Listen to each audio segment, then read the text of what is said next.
Go for it. Welcome, ladies and gentlemen, all race fans. We are at Martinsville tonight for the Kevin Steele Hates You 499. Specifically, you. Hates you specifically. Yep, never forget that, Carlos. Got a good race tonight, so we're at the paperclip. We're going to have an excellent race. Again, the last race in the round of 8. We have a few people not in attendance tonight. No Patrick Gitter in attendance for this race. Robert Miller also unable to make it as we take a quick look at our playoff standings and points. Lucas Hoytsma, who after that amazing finish last week, door-to-door coming to the line with John Delaney, will win his way into the championship 4. So he is all set for Phoenix. John Delaney looks like he's good on points as well. Again, with Gitter not in attendance, Alex Murray should be good with the likes of Bobby Anderson and Robert Miller not showing up. You see Matt DeCiani. So the bottom 4 kind of are in pretty dire straits. Look like they're going to need a win to get in kind of deal here. So we will see how that all shakes out tonight. As we get ready for the grid, we take a look at our rookie standings. Patrick Gitter still with that commanding lead as always, and Dyson making up a little bit of ground there, but still 125 points back. No Clayton Hoffman tonight. Jim Schofield is in the field, so they will look to move up and make up some ground where they can there.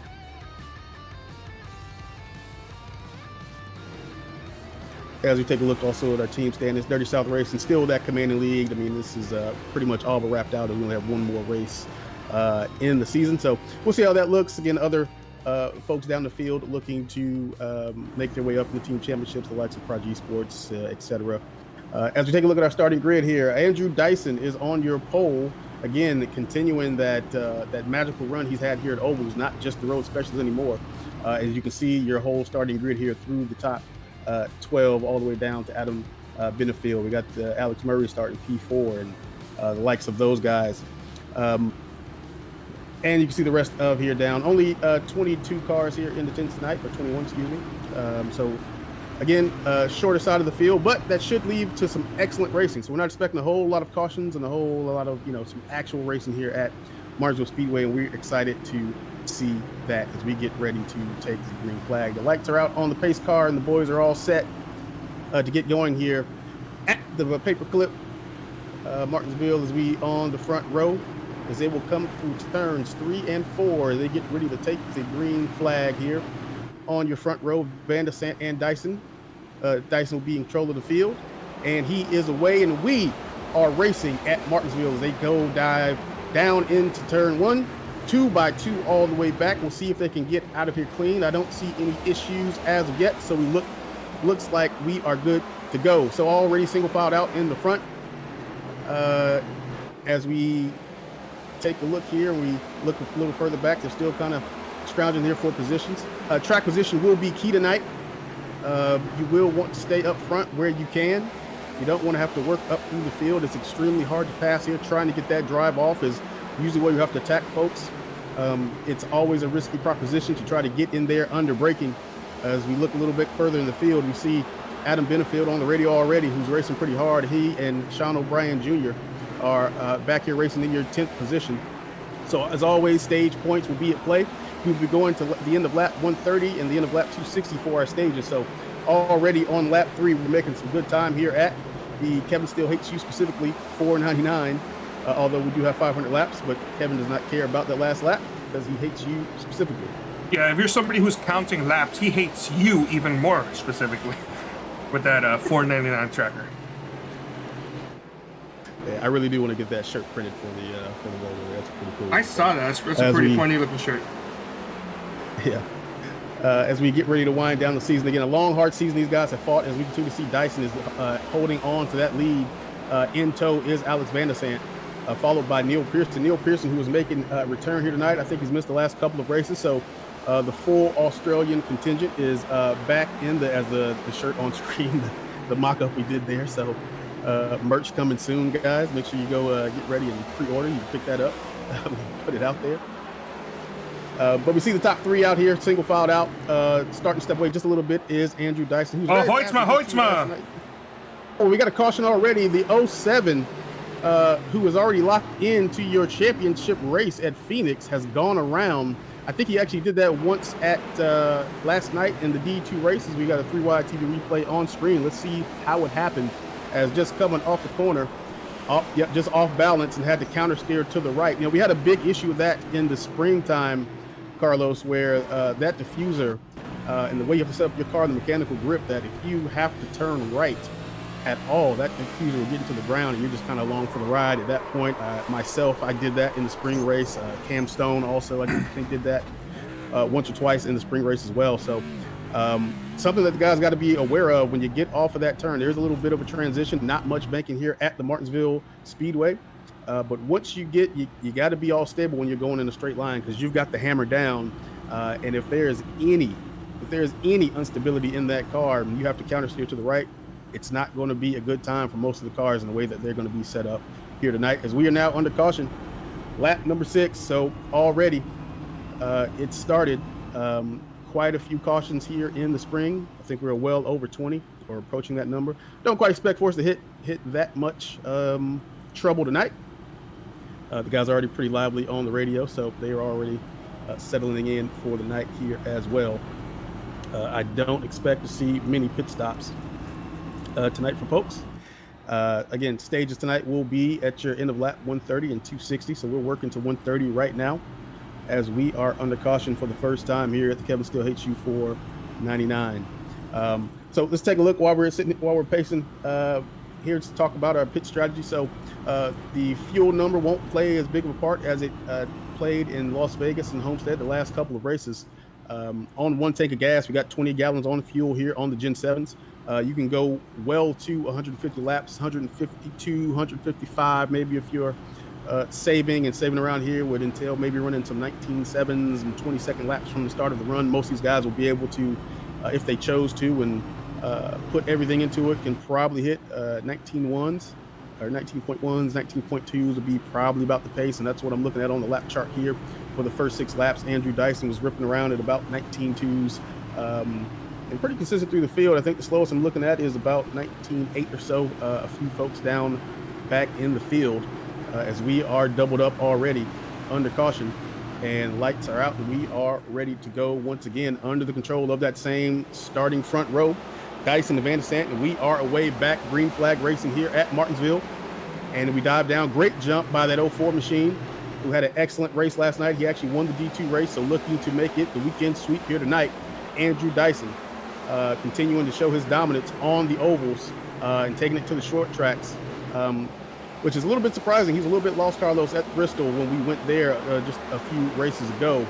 Didn't quite understand that place, but definitely has a command here with road-like braking zones, right? Hard braking zones here at Martinsville Speedway. About 3/4 down the straightaway, you'll already be on the brakes, trying to whoa that thing down so you can hit the apex and be in a position where you get the power down on turn exit. So he continues to run good here tonight. Looks like we're all single-filed out all the way through the field as we have Pearson.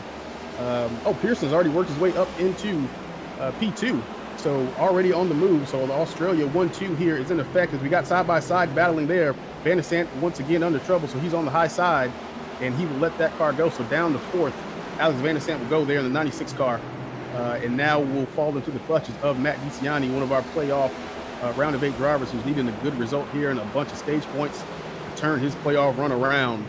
So we'll see how that shakes out. But everyone looks to be patient and biding their time, single file out through the field all the way back to 22nd position. Right now, the Mr. Relevant Randy Drumhiller is your last place sitter, but we are all, not a whole lot of racing. Looks like we're going to be pairing up in the 2-car, 3-car packs here. Again, extremely hard to get around cars. You're going to have to try to get on turn 3, turn 4 exit. Trying to get the power down without sliding your tires, and as we talked about, not getting that diffuser in the wrong position to try to get in trouble there for the number 5, who number 5 tonight is Neil Pearson, so he's substituted for Bobby Anderson. So Bobby Anderson, using the lone Toyota runner, is out tonight.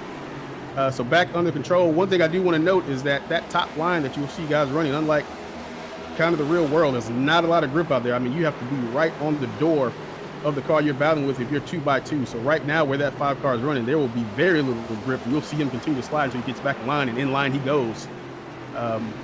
As the number 5 car, the number 83 of Adam Benefield goes around him, and he will stop the bleed there, so he's able to get back in line. But back out front, we're still looking at Andrew Dyson who is putting distance on the field, already a second out from Alex Murray, who is now taking that second position after the trouble that the 5 cars had of Neil Pearson, again, subbing in for Bobby Anderson. So a little shakeup at the front. Van der Sant is also advanced back to third. As more trouble happens on the front stretches, we have Delaney in the stint analyzer car having an issue there in the 6 machine. He's back underway as him and Nolan Hodgson now do battle side by side here on lap 20, working the lap 130 at the Kevin Steele 499. And we'll see what Nolan Hodgson is able to do here on the top side. Again, very tough position to be in. You can defend, you can make it work, but you got to race the guy pretty tight, and you got to have a lot of trust that he's going to give you the room he needs. As you can see, those guys going door to door, almost touching quarter to quarter there, and he'll come under fire from the O2 machine. Not quite. He's going to slide in, and everything and the battling there subsides as well. So again, all single file out through the field. A bunch of guys here that are looking to settle into this first run and start to take off some of these laps, Carlos. That outside line you mentioned can be a very difficult spot to be in, but depending on where you are on the track, it can be very beneficial. I did a couple official truck races here this week as Murray has crashed. Caution is out. We'll get back to what I was saying later. Yep, yellow flag on the racetrack. So Alex Murray in the 22 machine has had an issue. We'll get that replay on screen here in a second. Yep, 3Y TV replay coming up to see what happened with Alex Murray. Kind of shocked, honestly, to see this many issues this early on with the, so just under braking, so brake bias, an issue there for the 22 machine. As you can see, the rears lock up and then the rear end just slide around as he hit the turn. But good job for him locking it down. Everyone's able to get around him without issue. But again, hard braking zones here if you want to try to get to a guy on entry. Again, the brake packages here in the Gen 7 are can be a tad bit wonky, have been all year. Typically, fine. I know myself, I have. Oh, is that a downshift? Did he downshift into? He went from 4th to 2nd immediately. I didn't think that was possible with these cars. Yeah, so just the double shift there on the transaxle. So maybe an input on the sim rig. But it's a good time to talk about that, I guess. So again, we have the five gear transmissions here in the Gen 7s, just like they do in the real world, and we have that sequential shifting transaxle. And we've seen issues of, I think Lucas, it takes me back to, I can't remember if that was Homestead or not, where he, or no, I think it was Kansas actually, earlier in the playoffs, where on a restart, he shifted from second to neutral, I believe, as he was trying to get going on a restart and caused a whole bunch of commotion behind him because he was in like row 2 or row 3.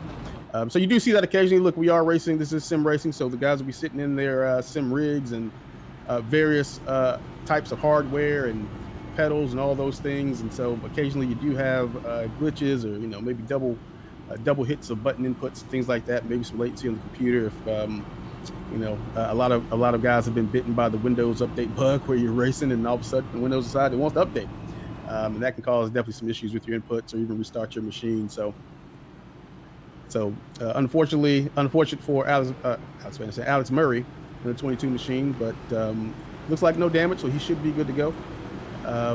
Tire wear here, not a huge thing. It's not a whole lot of fall off. You will get a little bit slower over the run, but I'd expect these guys to run close to a full fuel run, if not all the way to the stage, because you can do that on one tank of fuel. Again, the fuel number is about 150 to 152-ish, something about there in that range. I imagine that these guys will come take tires. It'll kind of be a thing of a monkey see, monkey do. As the pace car ducks off in turn 3, and we are back under control once again of Andrew Dyson and Alex Van der Sant back on that front row. So he'll have to do it all over again as Barney with the green flag, and we are underway. A good jump again, not only by Dyson, but looks like Matt DiCianni also behind him. So he's worked himself up into that second position and looking pretty good here, doing what he needs to do. That's exactly what we need to see from the number 4 machine there of Matt DiCianni. As we take a look at the guys 2x2 all through the field as we get going under this restart, as again the shuffle for track position begins again.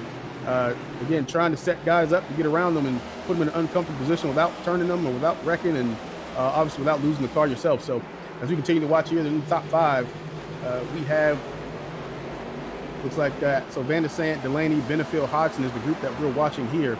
Again, you can see your playoff round of 8 competitors on the left side of the ticker and also on the rolling up top.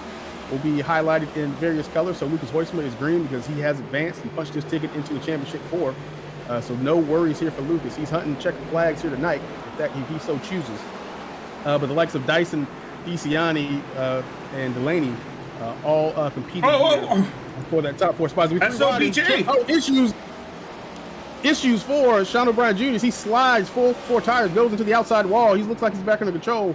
We'll have to see if he has damage there from that. That very easily could have been a tolling. Looks like he's under control as we go back to a 3-wide TV replay to see exactly what happened here with the 24. As everything looked good going into the turn. Oh, neck code. Just looks like just a little bit of contact there with the, I think it was the 07 of Hoytsma he got into, and then sent him up the track. So not a whole lot he could do there. And here he goes down pit road. Trying to put the move on up in the 24 machine down pit road, so he must have damage. He has to. Yeah, I can see it here. Right. He does have a meatball flag, and he's up against the wall, making it worse.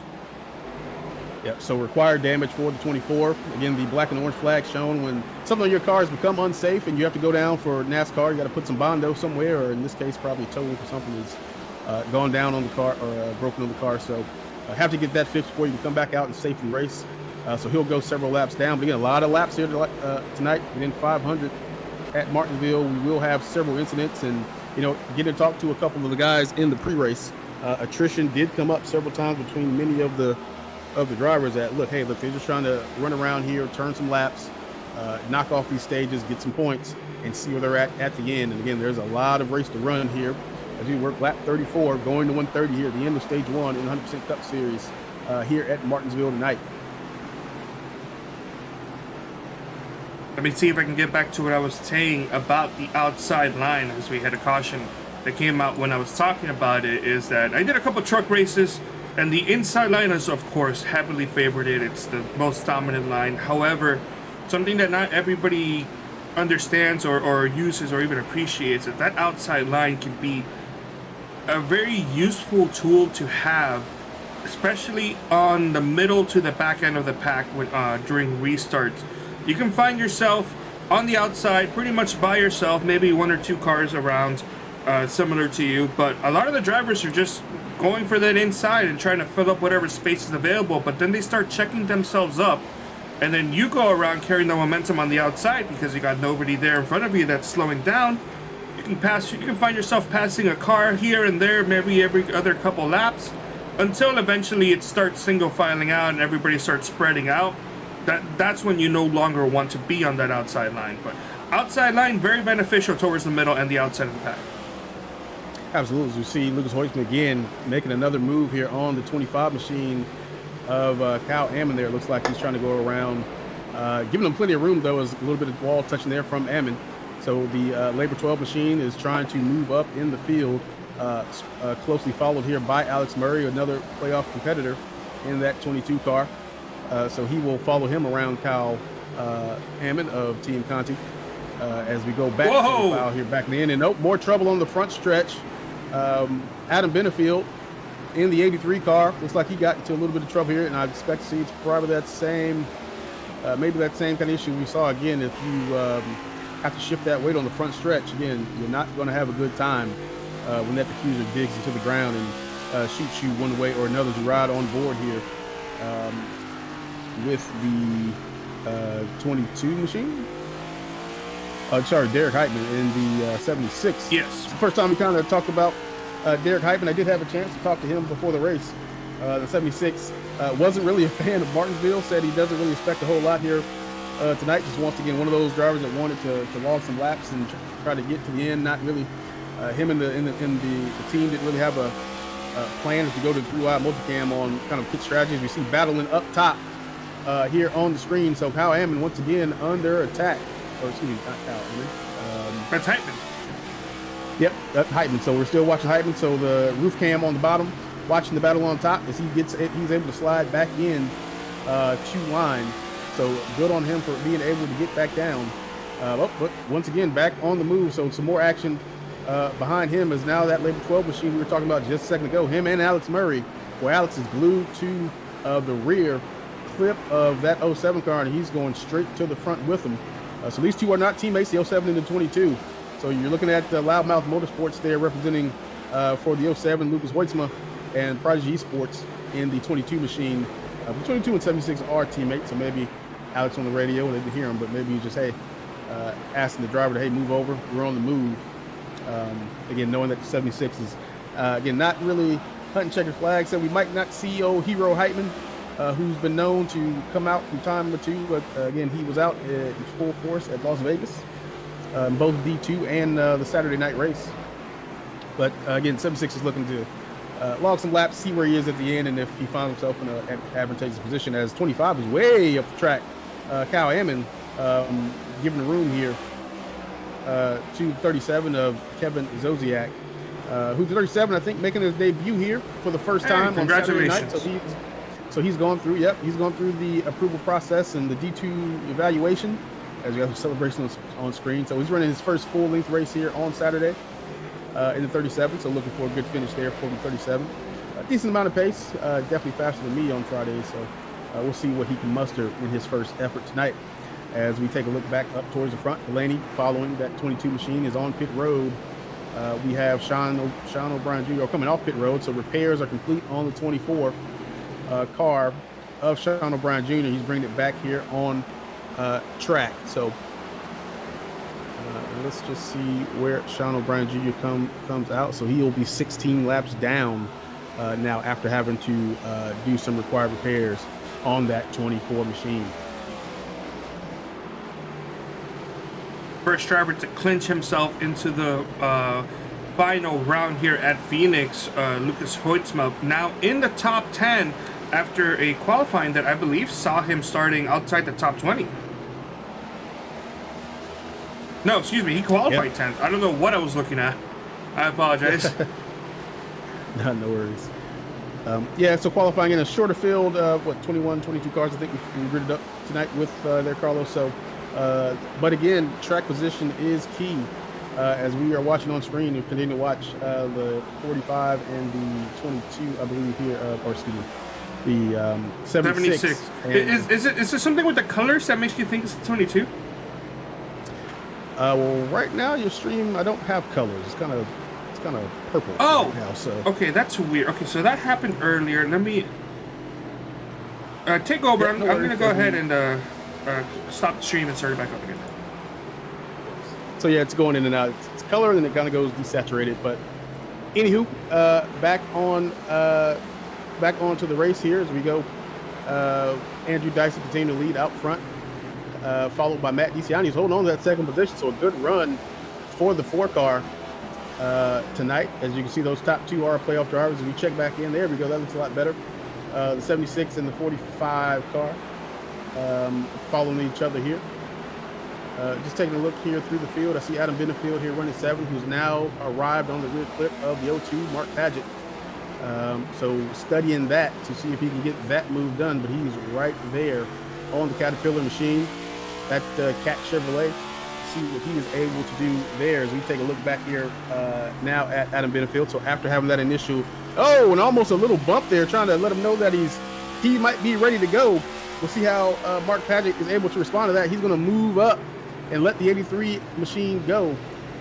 So door knock received, and the L2 saying today is not, or this lap is not the lap as we work 56 of 500 and cuts the 83 loose there on track. So as you see, Nolan Hodson just ahead of them is now making a move on to Randy Drumhiller. So they're side by side as they go through turn number 4. He will get that move done, slides up in front of the 44 machine. So one more position for Nolan Hodgson in the 12 car. He will move up to, why can't I not find him on my ticker here?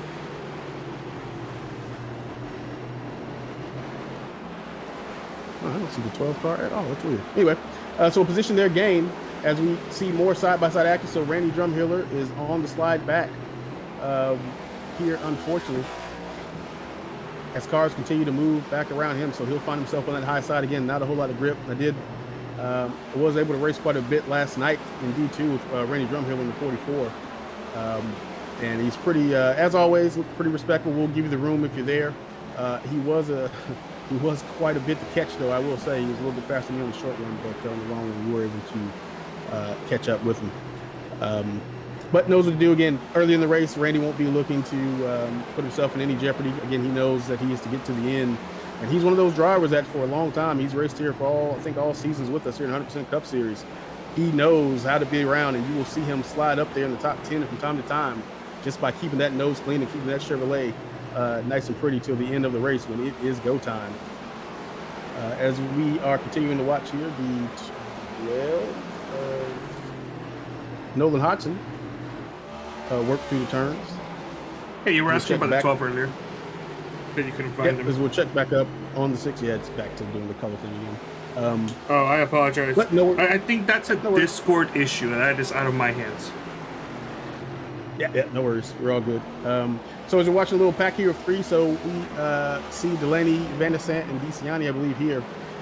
So your top 5 working around the track. So they have all located each other. Again, Andrew Dyson continues the lead. He's checked out, holding that lead about 1.2 seconds ahead. Looks like the lap times they're running now are just now peaking into those 20-second laps. So 20 flat being run here in the top 5. As we take a look back here, looks like everyone's pretty much the closest battle. We still have Nola Hodgson back there battling. I see the 46 and 25, so in the 29 are running back here in 17th through 19th. So that's another little pack that have found each other and doing some battle here at the Martinsville Speedway. As we continue to watch on screen, we're watching Van der Sant in the sandwich here, chased by the stint analyzer number 6 of John Delaney. John Delaney, who's won a few of these races. I think this is our first race actually in the series where we've come and we do not have our 2020 champion Cam Stone in attendance. So this was his home track.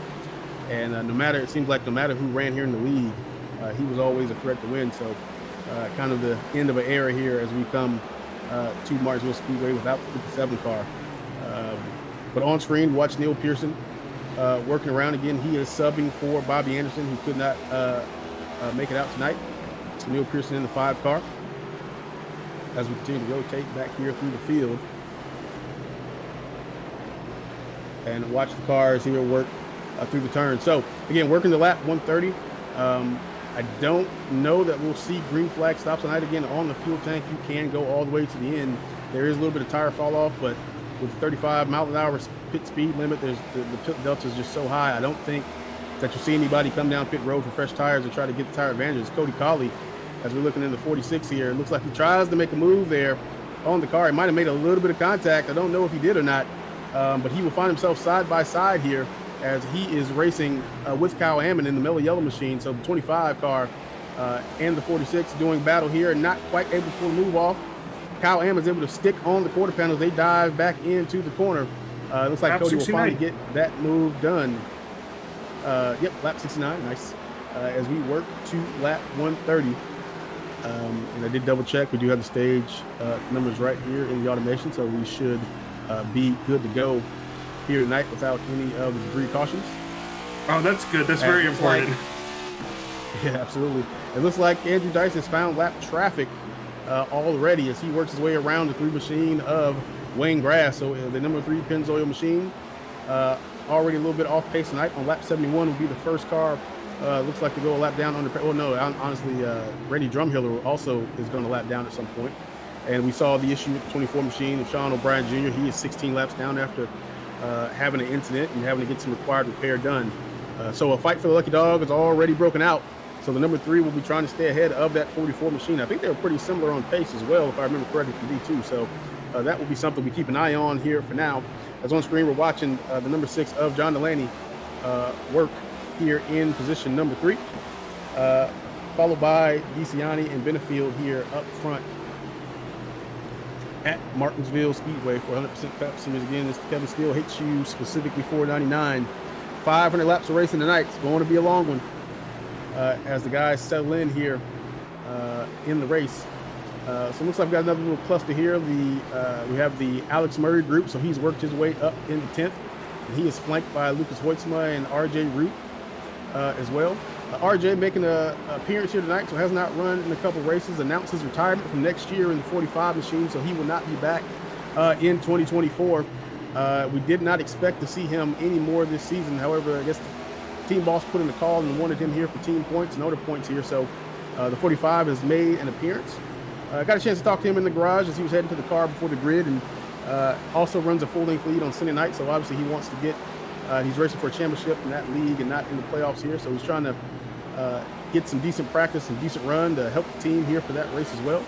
But also looking for a good finish tonight. So he's looking to see what he can get out of it. But again, as most drivers didn't want to push the issue until it got to the end. So he'll run out these 2 stages in the 45 and see what he has in stage 3. And that might be the only time that we see a green flag stop. Again, if we go cautious in that 3rd stage. Unclear about how many people would have practiced green flag stops here in official sessions on the iRacing service. Everyone kind of knows in the sim racing world how Martinsville races goes.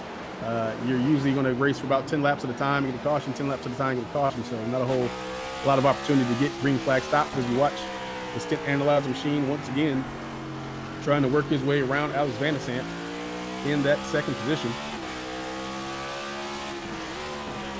I've been noticing Jonathan Delaney has been putting in some fast laps consistently and has been slowly moving up throughout the field. We did see him make a mistake earlier on in the race that saw him lose a couple positions, but he's been slowly working his way back up and now in the top 3 and is only, I would say, a couple laps away from getting himself to be in 2nd place. And then we'll see if he's going to be able to do anything for Dyson, who was checked out to over 2.5 second lead. More action here back to back. We could go back to that pack that we were looking at earlier with RJ Root in it. The Labor 12 machine looks like he's gotten around again. Alex Murray, so more moving back here in this 4-group pack as they have started to do battle amongst themselves and doing some pretty good lap time. So RJ Root that time 20.4. Alex Murray at 20.4 as well. Blues Horseman turning out 21s. Right now, your last lap, Andrew Dyson ran at 20.2. As I say that, and Andrew gets back into 20.1. So on pace here with the leaders. These 4 cars, again, that track position, why I say was so crucial, is you'll end up with a lot of cars that are just as fast as the top 5. Heck, even I was able to run in the top 5 last night in D2. I was kind of shocked at my staying power and realized, like, oh man, I've been running the same speed as these guys up here. Just did not have the track position to show it off. As RJ Root will dive up underneath another car here, and he will take that position away. I believe that was Alex Murray. Is that the boss man? He's putting the move on here. It looks like that is. So maybe some issues here for Alex Murray in that 22 car, as he looks like he'll lose another position. So he'll let Derek Heitman go as well. So it looks like some teamwork going on Project Esports as they shuffle around a little bit in the running order. A couple more spots on track. I think Dustin Hall is caught up to that pack as well. I see Drumhiller and the 02 of Mark Paget and Hodgson are in a little group. So again, Randy Drumhiller is already a lap down.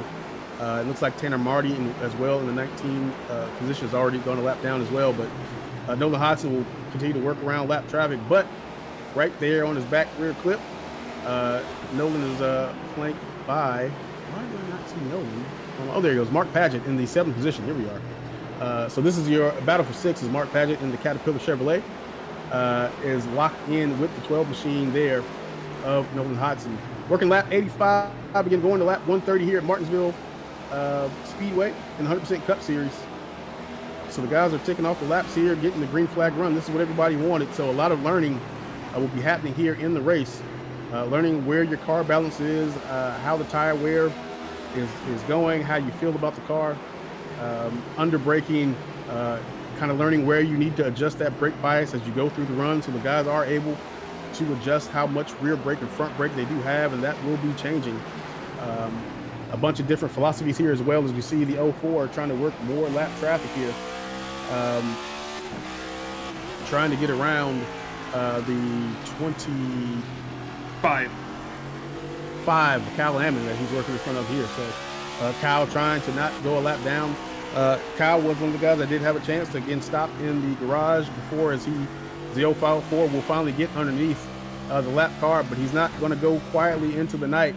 So fighting as always the 25 machine to keep that lucky dog, and we'll try to stay as close to the 04 as he can before he gets another car. Looks like that's Kevin Zosiak in front of him. That is the next Look who's car to there. lap down.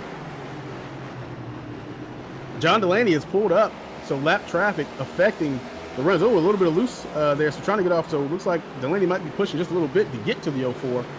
But we've seen this story yet, Carlos, as you mentioned. These two find themselves around each other a whole lot.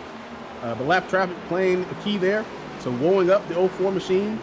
So your two playoff contenders here in the round of 8 trying to get to that championship 4. Again, you see the red windshield banners, the splitters, and the red spoilers on these cars to let you know who is racing in the playoffs.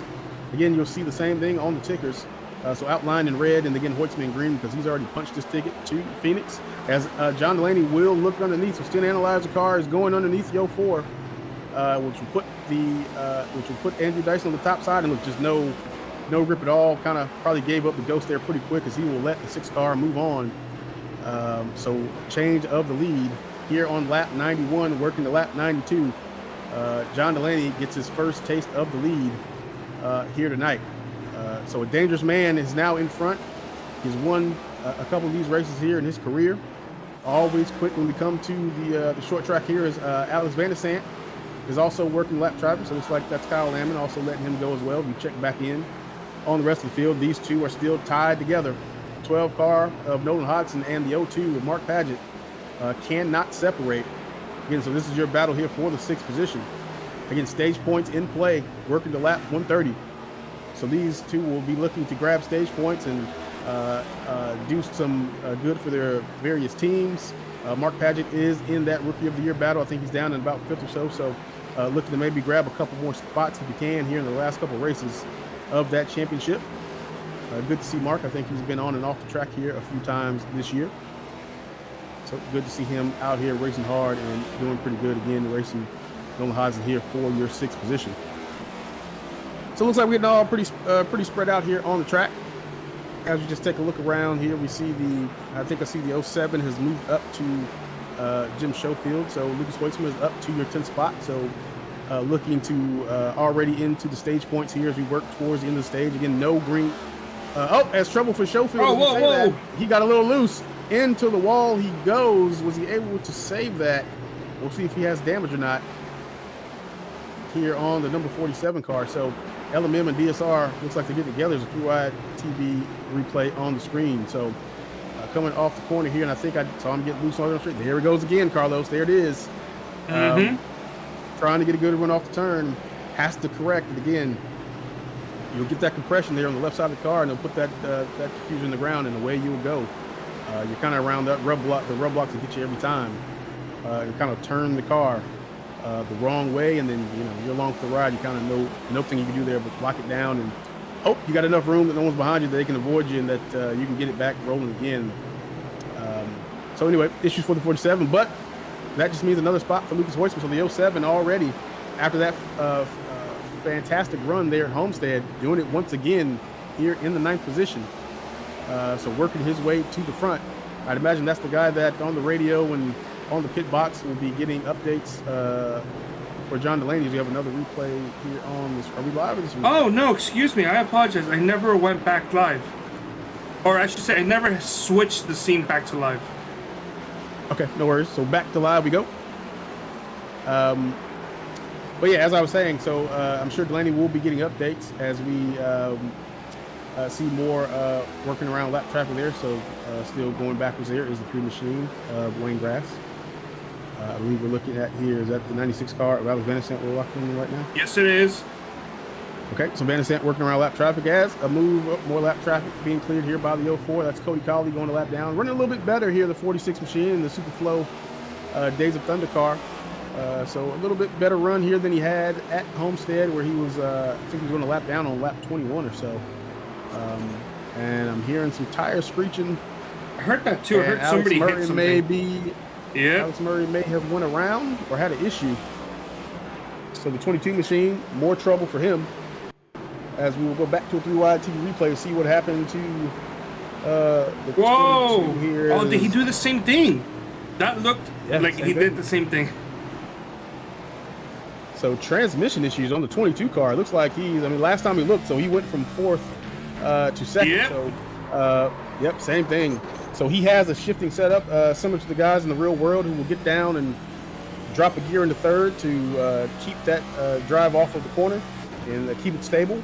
However, there is the risk there when you are shifting that can happen. So something that the pit crew is going to have to take a look at, perhaps on the pit stop. Again, not a whole lot of time here, even under caution, to work on your car. So we'll see if that virtual pit crew is able to deduce what is going on there. If Alex Murray in the rig, maybe there's something he can do on the steering wheel, or maybe set an alternate button or something to get around that. So we'll keep an eye on that for the rest of the night. But that will throw him down into the clutches of going a lap down. So on the bumper of the 6th stint analyzer car of John Delaney now is the 22 machine. So a rough night for Alex Murray again, but looks pretty good based on the folks that didn't show up tonight. So he's looking pretty good, even though he's running down here in the positions to be able to get a championship spot here at Phoenix Raceway. So lap 105 here of 500. Again, we're working to lap 130 here in the Kevin Steele HSU, specifically 499. As we watch the back of the Electro machine trying to hold off.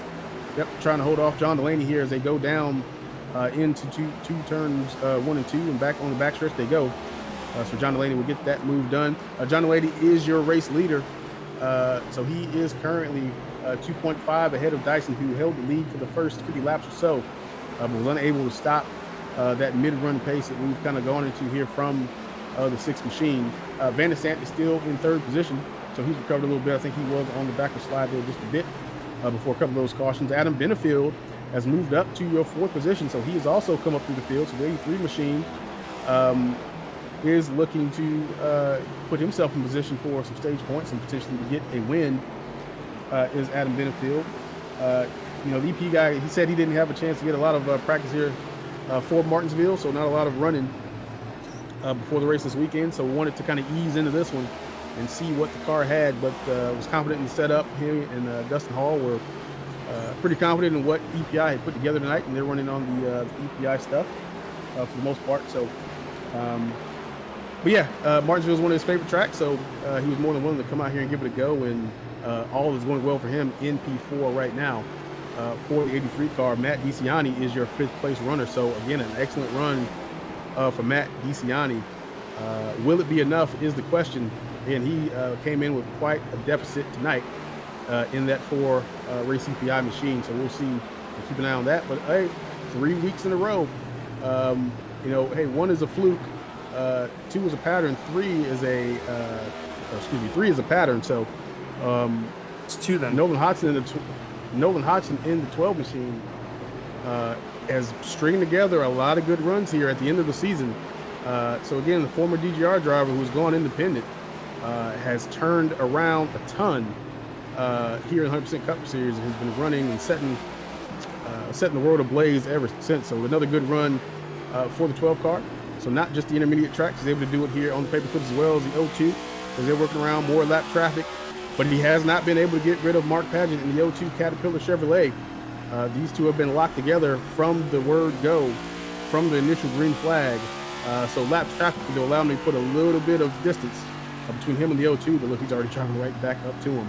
But that just kind of speaks to kind of the difficulty we were talking about earlier of just trying to make moves and trying to come up through the field. When you catch a car that's similar pace as you, man, is it tough to get that run that you need off of the exit and try to get around that car, which leads you to your only other option is you have the Chrome Horn and the Apex trying to outbrake somebody into the turn, and you can see where that can go awry again with Alex Murray having those transaction issues as he's trying to get from 4th to 3rd and unfortunately get down to the 2nd a couple times here already in the race.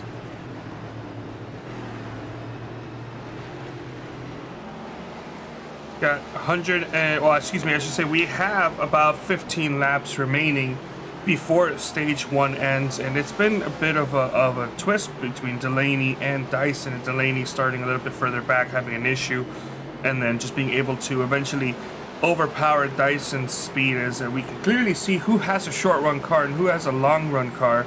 The question is, I can see this being a definite long run type of race for, I would say, the majority of the race, but Martinsville usually has a history of being kind of very short run at the very end, where it's you'll have a long run race all the way to like the last 20 or so laps, and then that's when the cautions start coming out. So the question would be, how quick can Delaney get his car to be?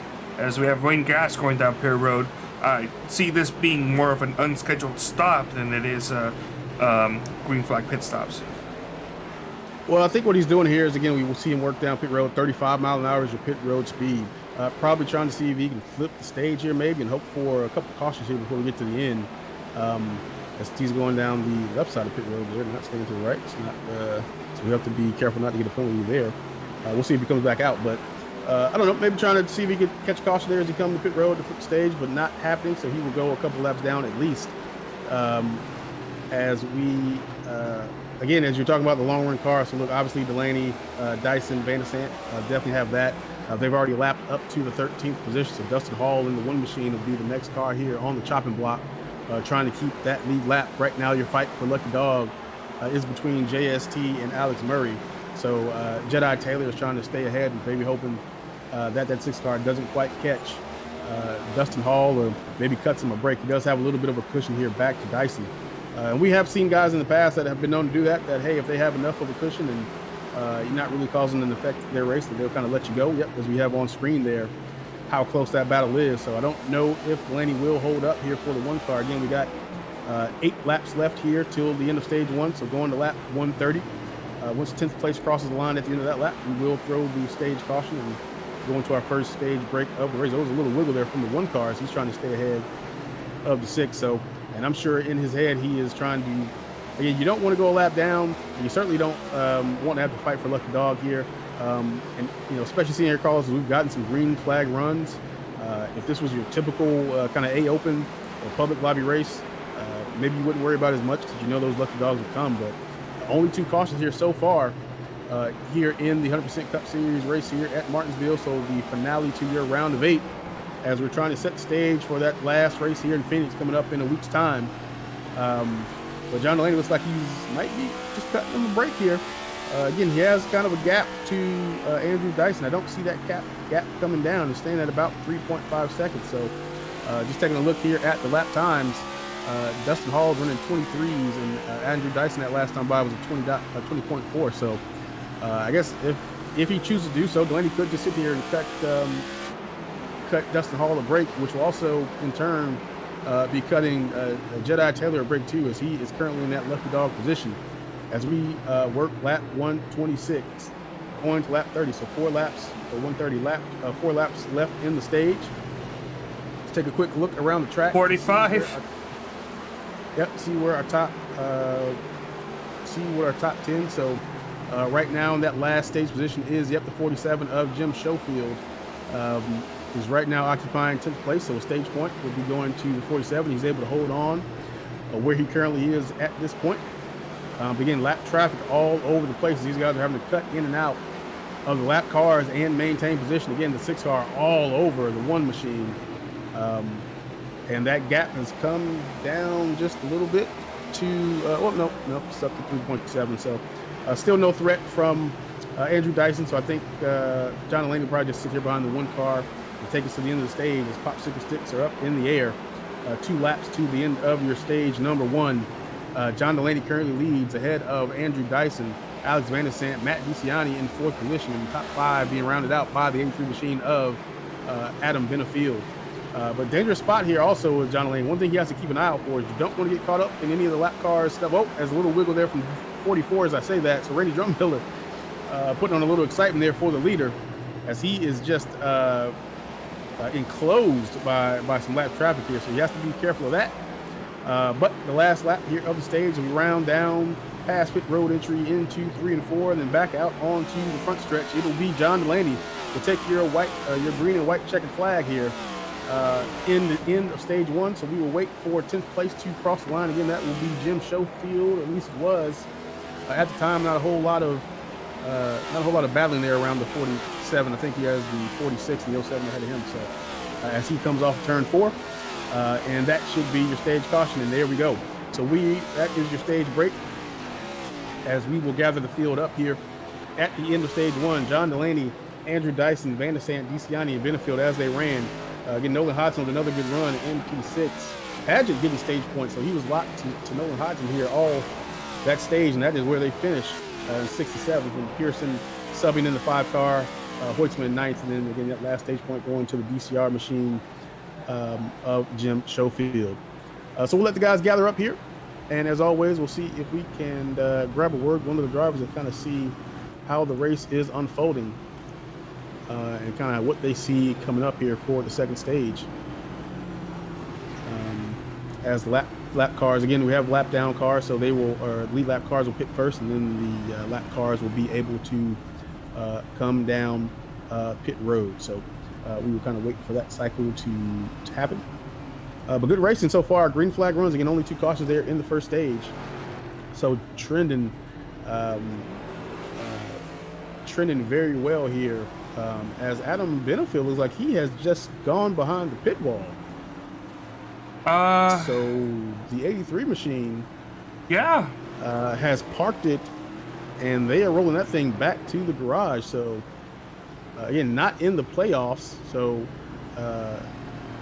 not a whole lot of consequence. Again, team points are still in play. Team Conti, I believe, was chasing Project Esports there for the team championship, but or excuse me, LMM for that's about the team champ, but a couple 100 points behind. So I guess the 83 is chosen to on screen there, as you can see. So yeah, the Team Conti boys are chasing. They're chasing Apex for that second spot. But again, pretty good margin. So about 300 points between second and third there. So with only one race left, I think they pretty much have to have all the other teams not show up to make up some ground there. But 36 minutes. All the cars. 36 minutes for that first stage. Next stage can definitely be under the 30-minute mark if no cautions come out. But I'm sure the drivers will be wanting at least some sort of break. They don't want this race to go by relatively quickly. Well, I can't say. Look, running D2. So we ran 250 laps last night. So half distance here of the big race on Saturday. And I was pretty beat up, man. Racing with Wayne Grass, Randy Drumhill are kind of in the back there for. We're not in the back. I think we were racing for about 8th or so last night. And just the amount of, it's kind of like qual laps the whole time, right? You have to hit every break point. You're doing that so often. I had a shifting setup, so I'm, shifting a few times a lap and kind of make sure that I don't end up, doing what we've seen Alex Murray doing, right? Making sure you're shifting where you need to, and you don't ride in to the turn in 4th gear, forgetting the shift, and you'll sail wide and run into somebody above you. So in doing all that, man, I was a little sore wrists, sore hands, sore knees. So I imagine these guys, not to mention all the sweating, as the pace car ducks off, we're all doubled up, ready to begin stage number 2 here on lap 135 under the control of the 6th machine of John Delaney in that Stick Analyzer Chevrolet, and we are away back on the ray here at green. So even the caution breaks there, as you can see, Carlos, not a whole lot of respite, especially when you have to come down pit road and got to set up your pit stop, get the tires on and all that good stuff, and make sure you're not speeding. Not a whole lot of time to kind of catch your breath and set yourself up for the next run. These guys are able to do it, so a little bit of gap here already from John Delaney as we are single file all the way back to about 12th or so already. But battling continue to go on 2 by 2 back in the back around the 11th to 12th spot. I'm still showing, so Murray still a lap down. So Murray and Taylor, the 22 and the 41 will be your battle for the lucky dog. So they will be hoping for a caution and hoping that one is in front of the other when that caution comes out. So lap up to 11th. Last car in the lead lap is the 45 of RJ Root. So a decent run for the return and the partial retirement, kind of doing his Dale Jr. impression here at Martinsville.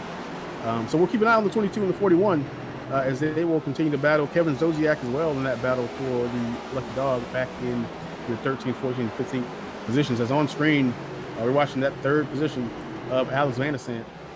So similar to Nolan Hodgson, putting together strong runs here at the end.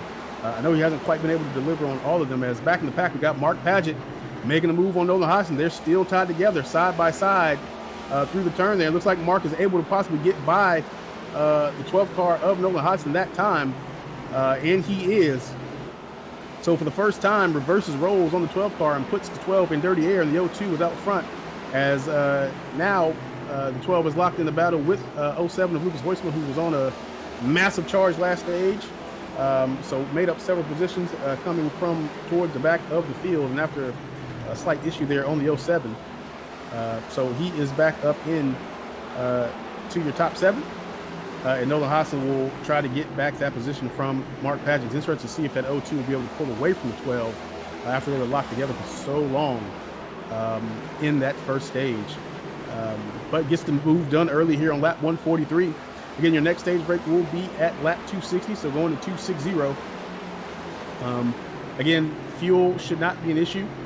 Cars are able to go on 20 gallons, are able to go about 150 to 152 laps, which will be more than enough to kind of make it through the stages here. So we'll keep an eye on that, though. No takers for splitting the stage or coming to take tires. That whole stage 1, everyone that came down was the fixed damage. I think with the exception of Wayne Grass. I mean, he did come down towards the end there. So maybe his car just not handling to his liking and could not wait for that stage caution on lap 120 or so. So anyway, back up front, as you watch, John Delaney is already 2 seconds out on Dyson and Van der Sant, but Van der Sant holding on to the 04 machine here. So this is your battle for second position, as these guys will be racing. A little bit of action back in the pack. I think I see Derek Heitman there side by side in the 8th position. So he is doing battle as I think he's able to pull that off. Nope, not quite. As Alex Van der Sant makes a move onto the 04 car here up front. So he will be able to get underneath Andrew Dyson and potentially try to pull that position away. Side by side, they drag a race down the backstretch in 2, 3, and 4. Car ahead of Alex Van der Sant, able to put his car ahead of the 04 as he puts a switchback, and he will dive back underneath the 96. So deep into the corner they go. A little bit of contact, door-to-door action, the 96 and the 04. So after Andrew Dyson was looking like he was going to let him go and showing his nose once again to the 96, making him think about it. Not quite. So after all of that, back to the way that they ran. Andrew Dyson up front, ahead of, not out front, but in front of Alex Van der Sant in the 96. But locked together, back they go. So, I actually went through this a little bit myself last night with Wayne Grass and putting the moves on him. One of the benefits of doing what Van der Sant did is, you learn where the car ahead of you is weak. You're able to kind of test that hypothesis, right? Put a move on him and get around him. But here's the bounce out of it. Is now he's seen your move, right? So already on lap 151 or lap 150 last lap when that was going on, that's something that Andrew Dyson will put in his notebook and say, hey, look, I kind of know what Van der Sant will do when he sets me up. And that's something he'll just tuck away for later. So if we have a green-white checkered or a short run, as you mentioned, Carlos, that's something he can put away and go, if I'm around the 96, I kind of know what he's going to try, and I can defend against that. So a little bit of showing the cards, a little bit of high-speed chess as always, because I'd expect to see these guys locked together for the entirety of the race as we work lap 152. Again, going to lap 260 here at the end of stage number 2. Generally, I don't know what is going on with Delaney, because he's got such a rocket ship. Struggled in the very first part of stage 1, and then since then he's pretty much been unstoppable, especially once he got the lead. Already 3.6 seconds. We saw Dyson doing this, but then Dyson's vehicle started fading off heavily on the 3/4 mark of stage 1. I don't expect that to be the same scenario for Jonathan Delaney unless there's some sort of mysterious force that's only being applied to the race leader that's going to slow Delaney down once we reach around 3/4 of the race. But also, I don't actually know if you mentioned this, but on the YouTube chat, Adam Benefield hopped on and he mentioned that he had bent a toe link, and that's why his vehicle got pushed behind the wall. Unfortunately, it's one of those bent toe links that actually bends more than just the toe link, and I'm unsure if he will be coming back. Yep, 10-4. So some news there on Adam Benefield. But yeah, obviously, the 6 car up front, as we got a little bit of battle here, it looks like Nolan Haas has made his way back to the rear end, back here in the top 5. So this 4-car pack, which we did see these kind of together at the end of stage 1, looks like they're getting a little antsy here to make a move. But it looks like the little bit of daylight that Mark Padgett was able to put between himself and the 12 car, that has gone away. But also, Lucas Hoytsma has also made his way up here to the pack. And I believe that's Derek Heitman there behind him. Is that who the 76 car running behind? Yep, that sure is. Yep. So Derek Heitman putting together a good run again. Not a fan of Martinsville 76 car, but was looking to see what he could get out of it.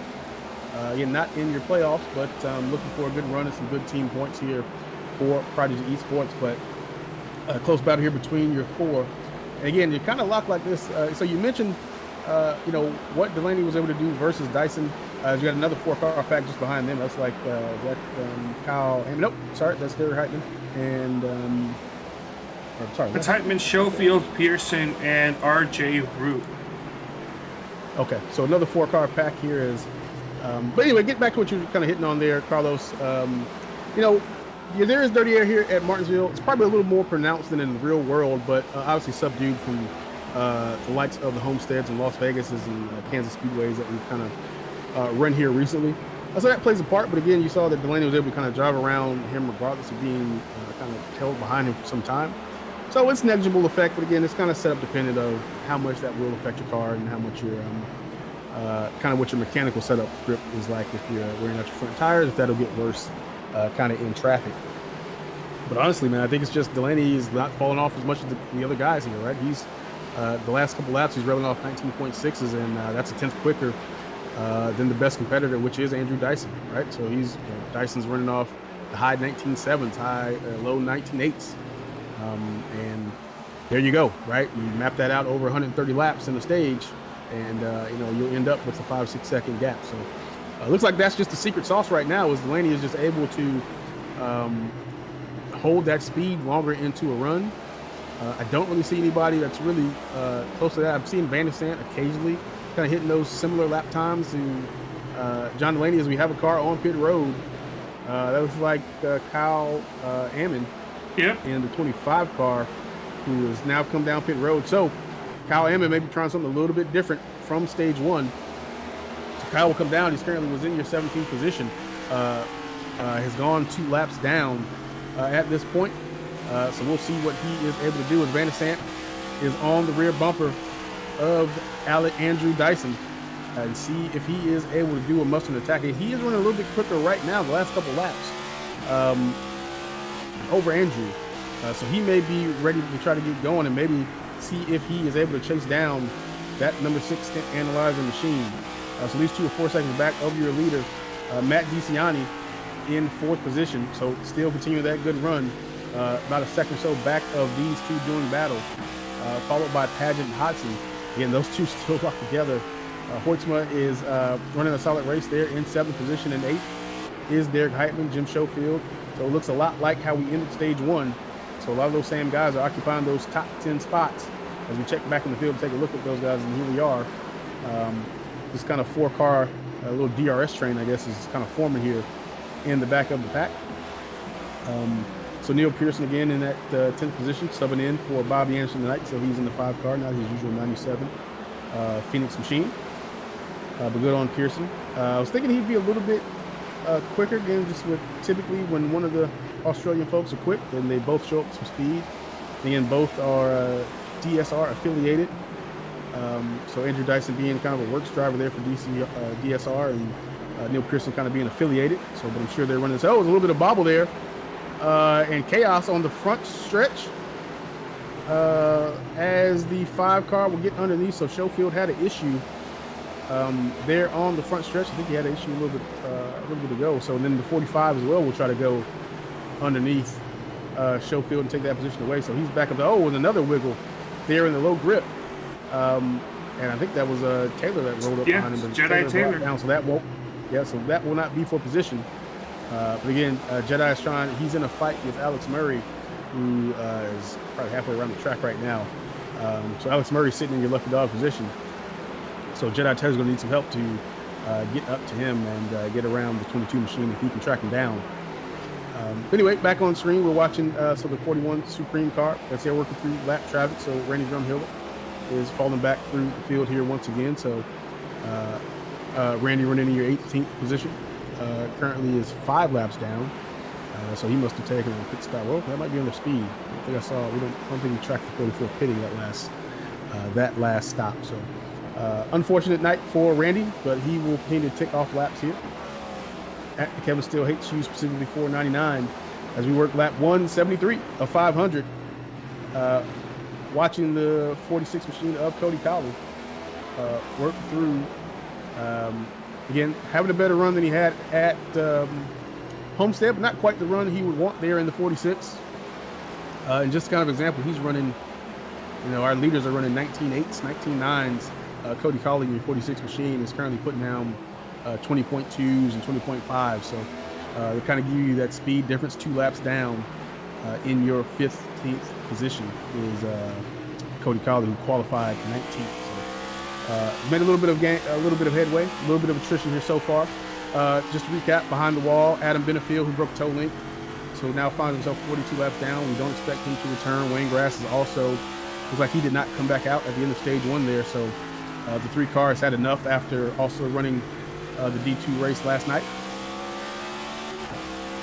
I'm noticing here as we go on board with the 96 Van de Sande, who is faster than Dyson, but the problem is Van de Sande appears to just be faster at the wrong place of the track. It's faster overall, I would say, but during race conditions, and especially when you're trying to pass somebody, this is not really the area you want to be fast as, and that appears he's making up a bunch of his time entry of the corner. But that means that he is sacrificing the exit speed. So he can get right up to the back bumper of the 04, but then the 04 just pulls away from him as he exits the corner and pretty much loses any chance to get to his side and be able to initiate a pass. So the only way I can see Van de Sande passing Dyson at this moment is if Dyson makes a mistake, either on braking and just goes wide, or on exit and gets loose and has to get off the throttle, because Van de Sande right now can't get to that inside of the 04 unless he bumps that 04 and moves him out the way. Yeah, so that's that look, the cleanest way to pass somebody is to have better drive off. But man, it's just so hard, especially with the shifting. So again, a lot of what the real world NASCAR drivers deal with, as you mentioned there, Carlos, is because of that shifting, it's just easier to be stable through the corner and carry speed. So it's just harder to be better than the cars around you, because you just have too many tools at your disposal there. So again, no more, the days of the wheel hops are gone, and the track bars and those characteristics. So you end up in these positions where you might be a little bit faster than the guy, but there's more F1 style. There's a certain amount of pace you need. And to your point, right, you got to be faster in the right spots, right? Not only do you have to be a couple tenths faster than the guy in front of you, or half a second faster than the guy in front of you, you got to be faster in the right place, or you're not going anywhere, right? So again, dirty air slightly in play. Again, won't be as critical as we have at our intermediate tracks, but still in effect here in the sim. So you will feel some of that,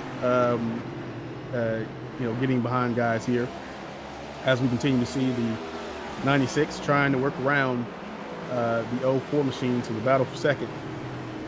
Delaney has all but checked out, as in front of these guys. I can't tell, is that Kyle Ammon I'm looking at in front of the two lead lap cars? So Kyle Ammon currently laps down, so he is in your 19th position, so this will not be for a spot. But he is holding up the battle here, and this may be the opportunity that Alex Van de Sande needs. As we see just as I say that, right, we see the 04 dive below the 25, and he will get out of the way. However, he does compromise the exit for the 96 car, so a little bit of gap will open there, and Alex Van de Sande will have to do all that work once again to get back around him. As back in the field, no, that's just Cody Colley getting out of the way of Derek Heitman there. So nothing doing there on the front stretch, but thought there was a little bit of issue. He's just staying safe and getting out of the way as the 76 car rolls around him. But just looking back here through the pack, again, we still see Nola Hodson, Lucas Sportsma still kind of locked together. Padgett has kind of walked away and making his way towards the 4 car of Matt DiCianni. So a little bit changing up there from stage 1. Matt DiCianni has kind of been solidly in 4th. He's running a quiet little race here. So slowly being stalked by that 02 machine of Mark Padgett. So the Cat Chevrolet is making his way up towards that top 4. But everybody else pretty single filed out here as we continue to work lap 187 of 500. Again, going to lap 260 will be our next stage break here in the race. So again, I don't expect to see any green flag stops, but time will tell. Again, the fuel tank on these cars should be able to take you to the end of the next stage. Came into the night with 9 sets of tires, so plenty of tires for the cars here, especially after the green flag running. That shouldn't be an issue for the rest of the race. But decisions will be made if we do get into that short run towards the end, or a green-white checker is the rise, as it typically does here at Martinsville. We'll see who will come down to take tires or take two and all those kind of adjustments. We saw Alex Murray at Homestead go with the 2-tire call at the end, but just too many laps to hold off the likes of Hoytsma and Delaney. So came up just a little bit short there. But we have seen that work, right? Pat Gitter, who was not in the house tonight, was able to win a race at Darlington early in the year in the spring. As you watched Nolan Hodson and Lucas Hoytsma nose to tail here, as Hoytsma is trying to figure out a way around this 12 machine. This is your battle for the 6th position. So the 07 Labor 12 Chevrolet trying to find his way, or Labor 12 Ford trying to find his way around that Brandt Chevrolet of Nolan Hodson, who, again, I can't say enough about both these guys having on excellent form in the playoffs and having great runs coming into Martinsville tonight. You never know when you get to the short track what's going to happen. Obviously, with the risk and the threats of caution is right to the tail. Lucas Hoytsma gets up on, almost thought he was going to put the bumper to the 12 car there, but thinks better of it as they will dive back down into the turn. But it looks like he's just a little bit quicker than the 12 car currently, as he shows his nose again, just trying to make him think about him, trying to fill up that rear view mirror of 07 car, maybe get a little bit of a higher run to get a better exit off the turn. Still nothing doing there for the 07 of Lucas Hoytsma, trying to get around the 12 car of Nolan Hodson. Yeah, everybody's pretty much single filed out, and whatever possible actions are they're just laying there, waiting dormant for any type of movement, any type of opening to be shown, any weakness to be exploited, and they're going to take off. And we see the 07's patience maybe running a little bit thin there, as they were pretty much with one car there throughout that whole corner. Yep. So the 07 maybe lose again. When you're similarly paced along with the shifting, not the easiest thing to do in the world. So we saw that a little bit earlier in the race. I think it was Lucas that did that, who let Alex Murray know that, hey, he was back there, or maybe Rick Argent, who it was. As hey, I'm back here. You might want to get out of the way, in which they did let them go. So just knocking on the door to say, hey, look, man, I'm here. I know you're running your race, but I'm running mine as well. So we kind of see what it looks like. Looks like the 12 cars put the giddy up on here a little bit, as he's keeping that distance away from the 07 as well here in your 5th position, or excuse me, your 7th position.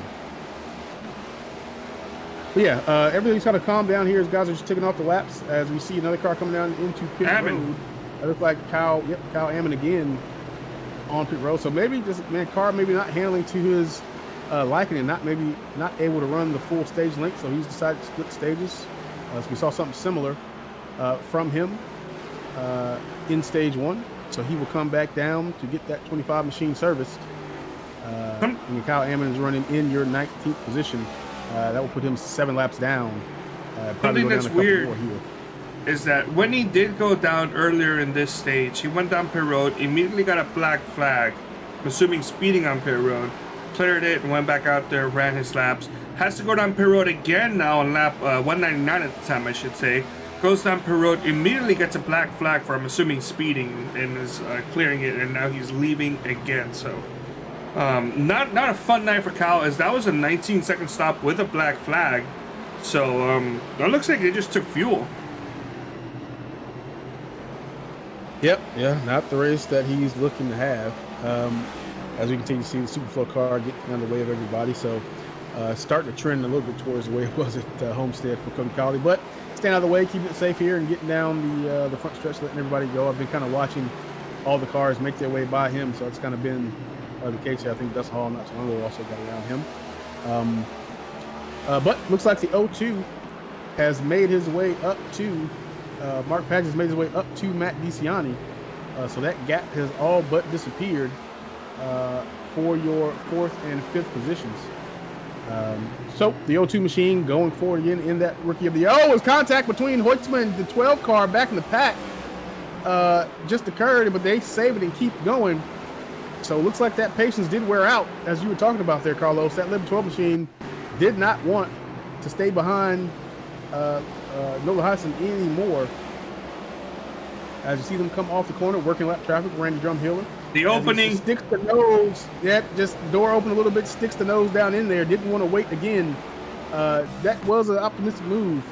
I will say so myself, but trying to outbreak the 12 car. So 12, Nola Hudson probably not expecting that move to come. I don't see how he couldn't, because he was already knocking on the door there of his bumper a few laps earlier. So that's something you got to anticipate when you got somebody that close to you for that long. Every lap, and it can get exhausting, right? You're spending that mental energy to keep an eye in your rearview mirror and out your windshield, because you got to hit your marks, you got to hit your braking points as well. It's like Nolan will get underneath, or excuse me, not Nolan. Nolan will get underneath the 5 machine here of Neil Pearson. Neil Pearson there in your 7th position. So they will swap those around in the 5 Farmers car. It's weird to see Neil in the 5, but there he goes. That's an if-gap car. Yeah, true story. Again, look, Lucas Hoytsma is no, kind of a sleeping giant, if you will, right? In the league. I mean, he usually doesn't force anything unless he has to. Lucas is pretty content to race you clean, but the pace is there, the ferocity is there, and he will, if need be, right? He will do what he needs to do to get around you. Again, a few wins here in the series. I think he had 3 wins last year, a couple wins this year. Again, he was our winner at Nashville earlier in the season. Again, got that thrilling victory last week from John Delaney on the line as they were quarter panel to quarter panel. They crossed the start finish. So it's definitely demonstrated that he will do what needs to be done when the time comes. Just taking a look through the field. So right now we've looks like 10th place. So Jim Schofield is your first car, 1 lap down. So he's running in 10th position in the 47 car. So John Delaney and Andrew Dyson up front doing damage to the field. So they have lapped all the way up to 10th position and continuing on the move here as John Delaney right now running 20.2s and as consistent as always, about a 10th quicker than the rest of the field. Again, I am occasionally seeing people hit those lap times, but they're not consistently able to hold on to it at all. So as we continue to watch, I think we still have the Neil Pearson on the screen here. So working through the field, all single file and spaced out. It's also key to, when you're on the carousel like this, Carlos, to not get, it's easy to kind of daydream and check out as we see the 29 car of Tanner Martin getting out of the way. So that 29 car of DGR number 29 of Tanner Martin running in 17th position. He's 3 laps down currently, so but getting out of the way of everybody on the lead lap. But it's easy to also look daydream again and miss a braking point, and before you know it, right? You can lock up the rears of the tires, and you're headed off into the outside wall, which is not a place you do want to be. Again, we're not so high speed, but man, you can get from that apex to that wall in a hurry here at Martinsville. So not something that you want to see. That's usually what we would expect to see on the last quarter of the race. Past lap 375, where around the 400 lap, around that area there as well, where you're getting tired. Not only that, but your muscles are starting to ache, and your mental concentration will have moments where it just snaps like a loose cable. Slowly making contact, and then slowly making no contact. But you'll find yourself where you'll miss your braking zone, you'll overshoot it, or even worse, you'll brake too early because you don't know where you are, and you think, oh wow, I gotta slow down now, and then you slow down way too quickly, and that ruins your rhythm for pretty much the next corner and the corner you're on as well. So that's when we're gonna see possible with the caution increase. You talked about how you ran yesterday in the D2 race, and that was half this distance, and how you were feeling at the end of that. Yeah, definitely felt like the old man at the end of that race. So again, because you just get white knuckling, and I was racing pretty hard with a couple cars, and you just kind of forget, not keep an eye on your grips and things like that. You'll start to feel kind of the arthritis kick in. At least for me, You're sitting in that position. You're kind of up on the wheel, so hamstring was a little sore, knee was a little sore. So yeah, definitely that will be 500 laps.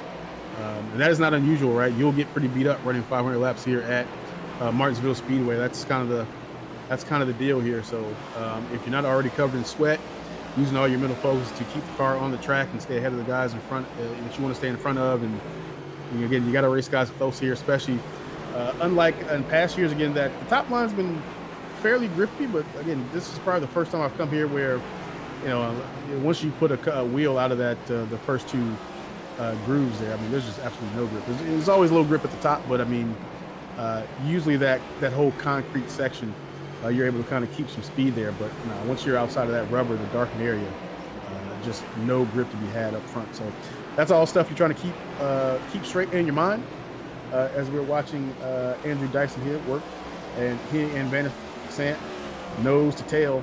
So Dyson unable to shake Van Sant unable to get around the 04 machine here of Andrew Dyson. So they've been like this. Again, we're on lap 221. We're working at lap 260 at the end of stage number 2. So green flag running here in stage 2. No cautions to speak of.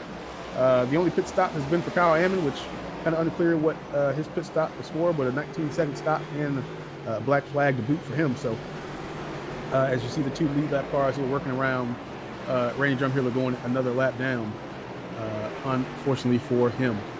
So RJ Root is now a lap down. So there's another car ticked off the lead lap here in the 45 machine.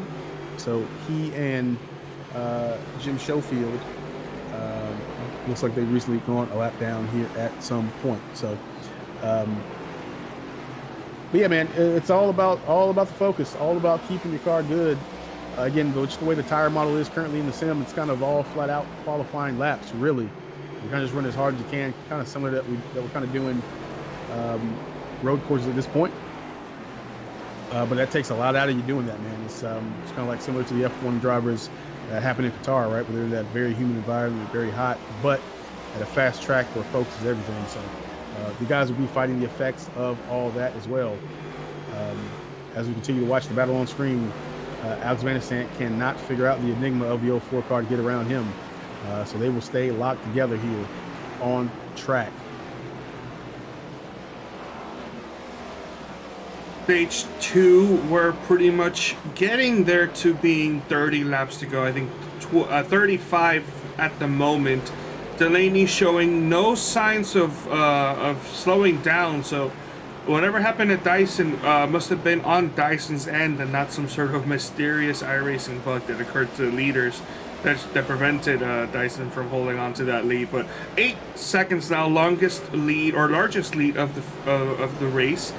As we are about 25 laps away, or excuse me, 24, 20, 23, 24, I can't do math right now, 24 laps away from the actual halfway point of the race.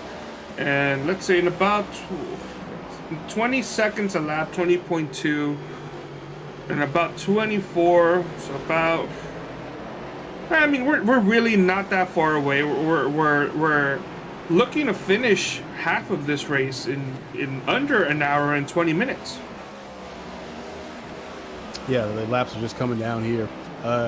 As we just take a look back here in the, we're still watching 04, but Matt DeCiani and the 02 of Mark Padgett are also, they've also remained locked together here in your top 5. So DeCiani running in that 4th position will not relinquish that away from Mark Padgett. So the Cat Machine, as a caution is out on the track. Uh-oh. So trouble. Alex Murray, I'm being shown. Uh-oh, did he have that same deal again?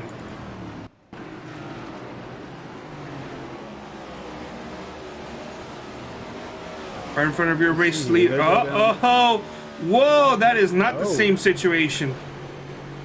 So trying to stay on the lead, or trying not to go another lap down there is Alex Murray. So trying to shut the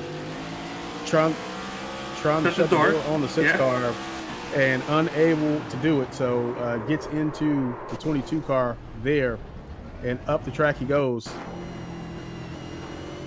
And they are having words on the radio, so unhappy with one another as we continue to watch the onboard here with Alex Murray, what happened. So trying to protect that inside. John Delaney having none of that, and around he goes and backs into the fence. So repairs will be needed for that 22 machine of Alex Murray. So our first caution here in stage 2, 2:30. So we'll have a little, probably a 28, 27 lap run here to the end of the stage. Everybody comes down for 4 fresh years on the car. And More our fresh years fuel as well. Yeah, man, 4 more years. Come down and do 4 more years as a fuel and change my tires, Harry. Heitman, your current race leader, but that's because he was the free pass, so expect to see him going down pit road when it opens. I also expect to see some of these guys who are a lap down or more just not even bother going down pit road, just stay out. It's only 22 laps before the caution comes out again. Just stay out, get one of your lap back, or get yourself back in the lead lap, and then go down pit road. But I am unfortunately seeing some drivers like the 37 of Zodiac who are in pit road, who maybe just don't want to do it, or their car just cannot do it. Yeah, that's always the big brain strat I'll use in public lobbies and the official races is if you're 1 lap down, and again, just like you said, right, you look at how much run is left in your stage or to the finish, or when you would expect another caution, right? You just do the math and go, look, I can jump, if you're 2 laps down or something like that, you can jump 4, 5, 6, 7 positions just by staying out. And yeah, you'll be much slower than the leaders because everyone came down for fuel. But again, you have a lap on the guys that top of the pit being a lap down. So there's a way to make up some quick positions. And again, if you don't have to stay out too long, and if you're again, we know we're only going to another 30 laps or so, or 20 or so laps to 260. So that's definitely something that's doable. Again, if you're expecting a 100 lap run, then you'll just lose that time anyway. Again, but no, man, it's a pretty good strat if you want to get a lap back with a low amount of risk. As we see a bunch of wave rounds here going around as the field will double up back behind the pace car, so we'll be under control. We'll see if any adjustments have been made or had by Andrew Dyson, if there's anything he can do to his car to get on terms with John Delaney after about the 50 lap mark or so. And the same with Alex Van der Sant, who was probably looking to make quick work of the 04 machine to see if he can do put a challenge to that 6-stint analyzer car. So off of turn 4 we go. The pace car's off the track under the control of the 6, and away we are. As I thought I saw some smoke there in the back. Maybe somebody got the tire spin, maybe not. But 2 by 2 as we go here up front. Delaney has a great start. Single file out here back to the top 4. So Delaney, Dyson, Van der Sant, and DeCiani are back to the way they're running pre-caution. As we see, look, here we go again. As we watch Mark Paget and Nolan Hodgson in the 12 car. So having to do this all over again. Paget had gotten around him and was on the tail of the 04 car, but now with the field being bunched back up, is back to the clutches of that 12 machine. And Nolan Hodgson letting him know, hey, buddy, I'm back, and I want that spot that you got from me some time ago. So we're all single filed out here again pretty quick. I don't see any battles here going on through the field, but tight racing. But these are the key moments. So this will be a 30-lap short run, and everybody will know that. So you'll be wanting to be on. So you'll be wanting to be on your best braking points, and again, wanting to get as much drive off as you can without having to spin those tires or losing any grip. So all the cars here, they're studying the car in front of them to see what they can do to make progress. So lap 238 of 500 here, again working to lap 260 to the end of stage number 2. But green flag running here as some more issues on track. I'm hearing some radio play on Dyson, and yep, there we go. So another door slam there from the 1 car. Ooh. Oh no, Jedi! And more contact. So words being had between the 1 and the 22. They're still going at it here. As we watch again on the 3-wide TV replay, it looks like that's very optimistic. I mean, that's the thing with short track racing. Some guys, everyone has a different rubric for what's a pass, and some guys think that just showing the nose means that they're entitled to the corner. Some guys think that, hey, if they can get a bumper in between your quarter, then they have rights to the corner. Other people think you got to get up to the axle. So, differing opinions here in the 100% Cup Series. As once again issues arrive, but no cautions. We stay green, so working lap 241 of 500. But guys, tempers are starting to flare just a bit. The short track racing is showing up as we're watching Neil Pearson on screen here. trying to get around the number 12 of Nolan Hodson. So it looks like, oh,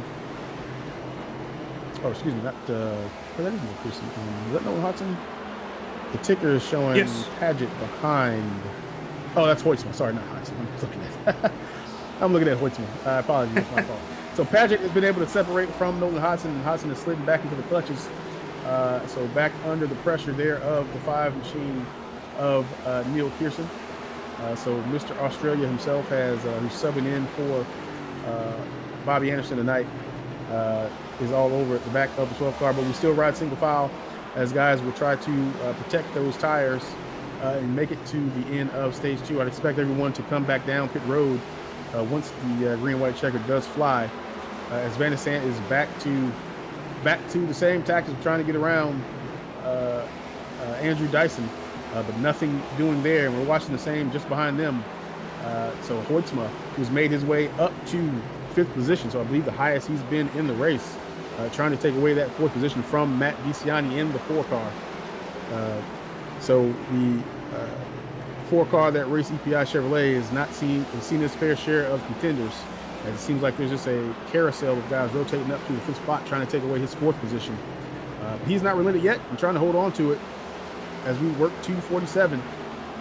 So 13 more laps to the end of your stage 2. Again, we should be green from here. Should expect no more pit stop after that caution, about 10 laps to go. And guys are here trying to secure stage points. So playoff situation here for the playoff drivers: Delaney, Dyson in 1st and 2nd, DiCiani and Hoytsma in your 4th and 5th position. Again, Hoytsma has already clinched into Phoenix, so I'm sure there's a whole bunch of R&D going on at the 070 garage that anything they can get out of Martinsville is all bonus. Caution, Jet Taylor! Oh, and caution is out as Jedi Taylor is parked backwards on the front stretch. So we will go to a 3-wide TV replay to see what happened here, as we're just about 10 laps out from the end of our stage 2 and just moved on his own. So self-spin for the 41 Supreme machine. Too much beans there exiting the corner. The too much beans for the 41 car, who I believe was a little bit under the weather last night, so was having some digestive issues, but is back out here on Saturday, so toughing through all that for the 41 machine, as we do have cars on pit road. So the leaders, so the 6 car has come down, so they're going to take tires and I guess flip the stage here and then stay out for the stage break, I would assume is what's happening here. Yep, as the jacks go up on the 6 machine, so he will probably take 4 tires. And the left sides go up. Yes, they do. All right, so he and Van de Sant came down pit road. Dyson, DiCiani, and Hoytsma. Paget, Hodson, your top 5, option to stay out, so they will plan to pit under the stage caution. But these 3 will flip the stage to try to keep that track position. So smart moves by a few of these cars here. But again, if we get another immediate caution, then it may not work out so well, because that'll allow those guys to consider staying out, that they've just given up the track position too. The other thing too is now that they have gone back in the track position. Now keep in mind, we had lapped up to your 11th position, so so that means you don't go back that far in the field, right? If you do take the tire, so they will only go back about 4 rows, Van de Sant and Delaney, for the guys that stayed out that are on the lead lap. But that also means the guys that stayed out, there should not be any waiver rounds, because we didn't have the cycle kind of rotate here. But lap cars will pit this time by here at Martinsville. So lap 251, we've just had a caution for cause, so a self-spin by the 41 machine of Jason S. Taylor. So Jedi having a bit of a rough night, running down in the 14th position, 2 laps down. Will bring out our 5th caution of the night here. So as we'll work around 252 and get ready and get set up here for our green flag stop that'll take us to the end of stage 2 on lap 260. Couple laps remaining, as you mentioned, before we go green. Delaney did go down pit road. Dyson, your leader, DiCiani in 2nd, Hoytsma 3rd. Do we expect to see anything chaotic happen? Do you think that might happen in this last stint before the stage is over, or do you think it's just going to be very simple, maybe a little bit of contact, but overall it's going to be okay. I don't expect too much chaos. So here's the situation, right? You got we're lapped up to 11th. So there's only there's 10 stage points available, or 10 spots for stage points available. So you might get a little testy back there with Neil Pearson in the 5 and Jim Schofield there in the 47. So they're kind of in 10th and 11th right now. Again, Schofield is he's racing. He is racing for kind of rookie of the year. Quite a bit of kind of ways back though, and I think third in that standing. So. Or fourth in that standing, excuse me. I think he's behind Clayton Hoffman. As we're back on the green flag, under the control of the 04 machine, who gets an incredible jump over the for Matt DeCiani. So fresh tires about 4 rows back here. So Delaney and Van der Sant, your first on freshies. And then old tires on the 07 of Hoytsma, who works his way up briefly here into the second spot. So although he doesn't need them, Lucas Hoytsma looking to take some stage points and keep that momentum going into Phoenix. So the highest he's been all night as he works underneath the 4-car DeCiani, but unable to do so. So DeCiani's going to keep that position in second place. So that's the highest he's run all night, DeCiani. So both good racing from both of these guys. Is right behind them. There are those two tied together again, the 12 car and the 02 of Mark Paget and Nolan Hodgson. But in the middle there comes John Delaney. So he will come back up through the field, lap 256. So we got about 4 laps here left at end of stage 2. As Dyson tries to pull off a little bit, 6/10 ahead of DeCiani. Hoytsma right in tow behind him. So single file racing here. The other thing I wanted to keep an eye on was really no battle for Lucky Dog. Alex Murray, your 22 machine, after that incident with the 1 car, is the only car that is 1 lap down, so he will be your lucky dog as long as he does not get any contact or any issues here coming to the end of the stage. But as we come down back on the front stretch of lap 258, the guys will work back down into 3 and 4 as they pass pit road entrance. So popsicle sticks are in the air. Pit road will close this time by. And we are racing to the end here of lap 60. So Dyson, DeCiani, followed by Hoytsma from Hodgson, from Delaney and Paget there in your top 6. Delaney is working his way back up. Matt DeCiani making up a little bit of ground here on Andrew Dyson. So that gap has come down as we come through the last lap here. So work the backstretch. White flag is out for the stage. And it looks like Andrew Dyson will come through turn 4. All clean, no issues for the 04 machine. He will take your stage 2 victory, followed by DeCiani, Hoytsma, Hodgson, Delaney, Paget, Root, Van der Sant, Neil Pearson, and Derek Heitman will round out your top 10 for stage points as the stage caution does fly. So Barney gets the business as we will group him back up here again under the pace car and get ready for that last stage. So here we are. It's 10:08 Eastern time. So only a couple hours into the race. We're making some excellent time here, so I expect to do about the same. So probably another hour or so, an hour and a half or so of racing here remaining. Again, depending on what kind of cautions that we get here at the 100% Cup Series race here at Martinsville. So, not a whole lot of chaos there, so everyone was well behaved. But again, the battles are kind of already decided. Again, Delaney not really needing a ton of stage points. Jim Schofield and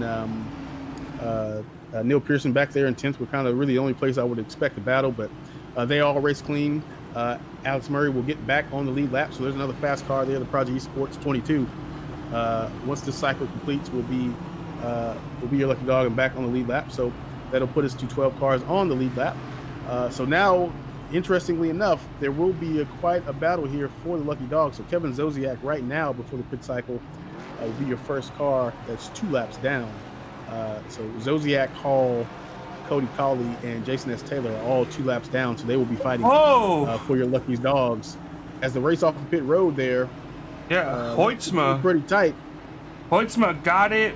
Matt DeCiani was able to retain his spot, but was able to get past Dyson as Hoytsma jumped up 2 spots there at the end. But that means he's going to be restarting this race in 4th as Delaney, stage 1 winner, has the lead since he went down pit road on the second to last restart. Van der Sant 2nd, Pearson 3rd, and so your stage winners are essentially seeds 1 and 2 in the overall playoffs. Yeah, and we'll see if we can get a quick word. I don't know if we're going to have one to go here. Let's see if we can get a quick word with Neil Pearson real quick before we go back in. Neil Pearson is tomorrow's up in the booth. You got a copy? Yeah, buddy. Hey, we're trying to get it real quick. So you had a good run, man. You've worked your way up to the top 3. How you feeling? How's the car feeling? How's the track feeling out there for you today? I'm not feeling too confident. I'm up here on strategy, so yeah, I'm just here just trying to keep those long runs, keep the tires under it. That's where I'm struggling a bit. So if I can do that, I think I'll be able to keep up with Van der Sande at least. I don't think I've got anything for Delaney, so I don't think anyone does. But all right, well, 10-4. We'll let you get set up here for the restart. But looking good so far. Again, you've been able to work up to the 3rd place, so we'll see if you can have something for Van der Sande. I know Dyson's been pretty much tied to him, but he's starting a little bit further back as we want to go. So we'll put you back up with the team. Maybe we're talking with you a little bit later, and good luck on the rest of your race. Thanks, guys. Have a good one. All right, so a little rush there for. And I put him in the wrong. It's always the worst place to do it too. Right. So quick interview with Neil Pearson. So car's good, doesn't have anything for Delaney, so not confident in that regard, but maybe wanting to see if he can attack that 96 car of Alex Van der Sande.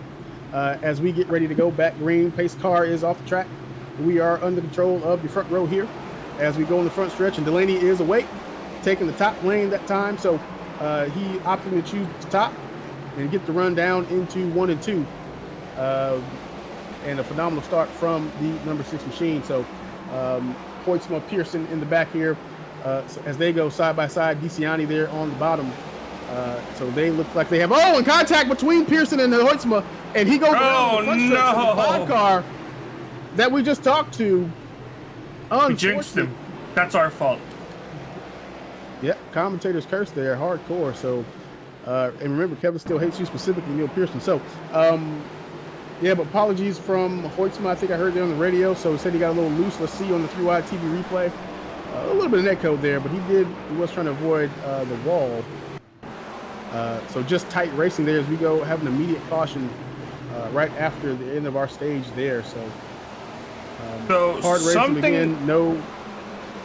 Something I'm seeing, and I don't know if this is going to affect him or not, but Kevin Zosiak, the first driver that was in position for the free pass, essentially, did get a black flag at some point right after the pace car went down pit road, and before we took the green flag condition. So he has a black flag. I'm not sure what for, and I don't know if this will affect his ability to get his lap back.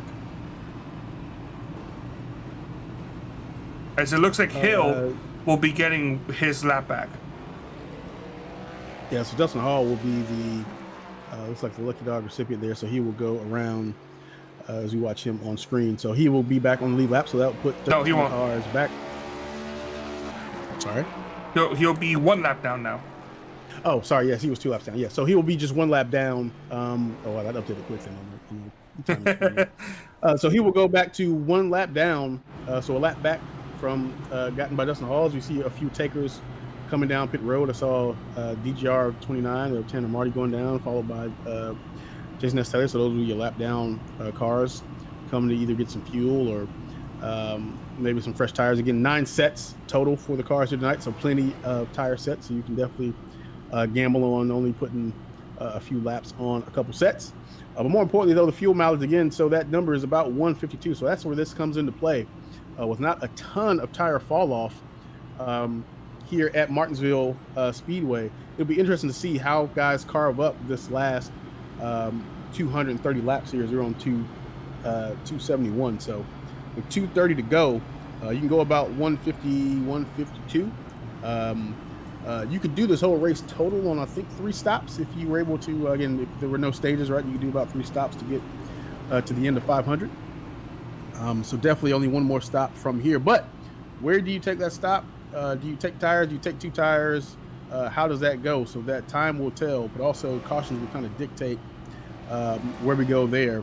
I want to say that last year, I think both races, fall and spring, came down to kind of fuel mileage Actually, John Delaney, famously, that's the one he won, I believe, where he made a fuel strategy call and saved to the end and got one of his Martinsville victories. So we'll see if it plays out like that today. He opts to choose the top side once again as we go to 1 to go here. So lights are out on the pace car, so we will be green this time by as Dustin Hall will work his way off of pit road back on the track. So he will work way around to catch the field, and looks like JST I'm seeing is still on pit road, and the 07 is on pit road if I'm seeing that correctly. So Lucas Hoytsma maybe topping off a fuel or getting a little damage fix here. But I don't see him coming off pit road. So excuse me, Lucas Hoytsma on the YouTube chat saying pulling it behind the garage due to embarrassment. Have fun, y'all. So looks like he is giving himself penance for causing that last lap incident, which I feel like you're going a little too hard on yourself. Well, we'll definitely be missing out on track. If you change your mind, you can probably maybe still get back on the lead lap. As hard as contact between our 96 and the 04, we have a multi-car incident. Yep, No caution's out. Yep, caution on the track. So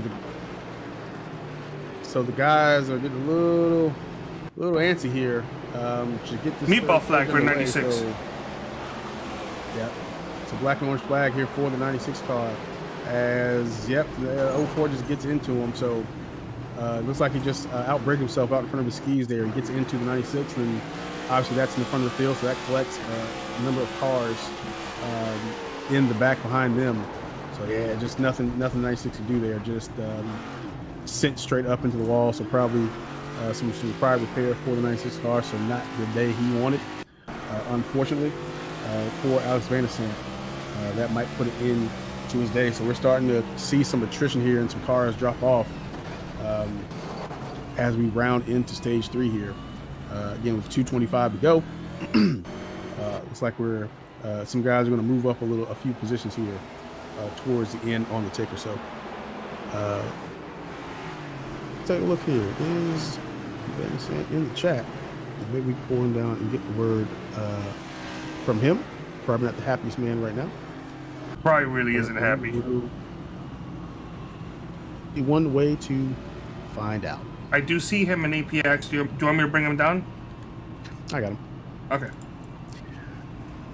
Well, in the booth, unfortunate set of events that takes out Alex Van der Sant. Alex, so obviously we had a good run going, a lot of hard battling there with the 04, and looks like he just, from our vantage point, was gotten to the back of you. What did you see from your perspective there?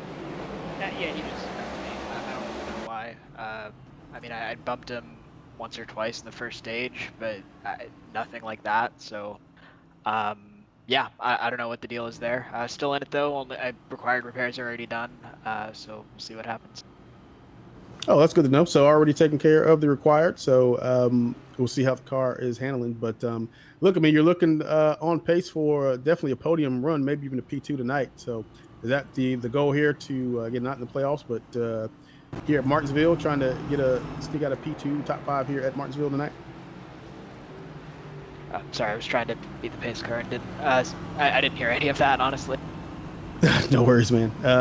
No, just saying you're running up front, man. So you're looking for a top 5 here tonight here at Martinsville. Looks like you're pretty strong here at the track. Yeah. This is one of the tracks I can just do laps forever. Glad we've had most of the green race too.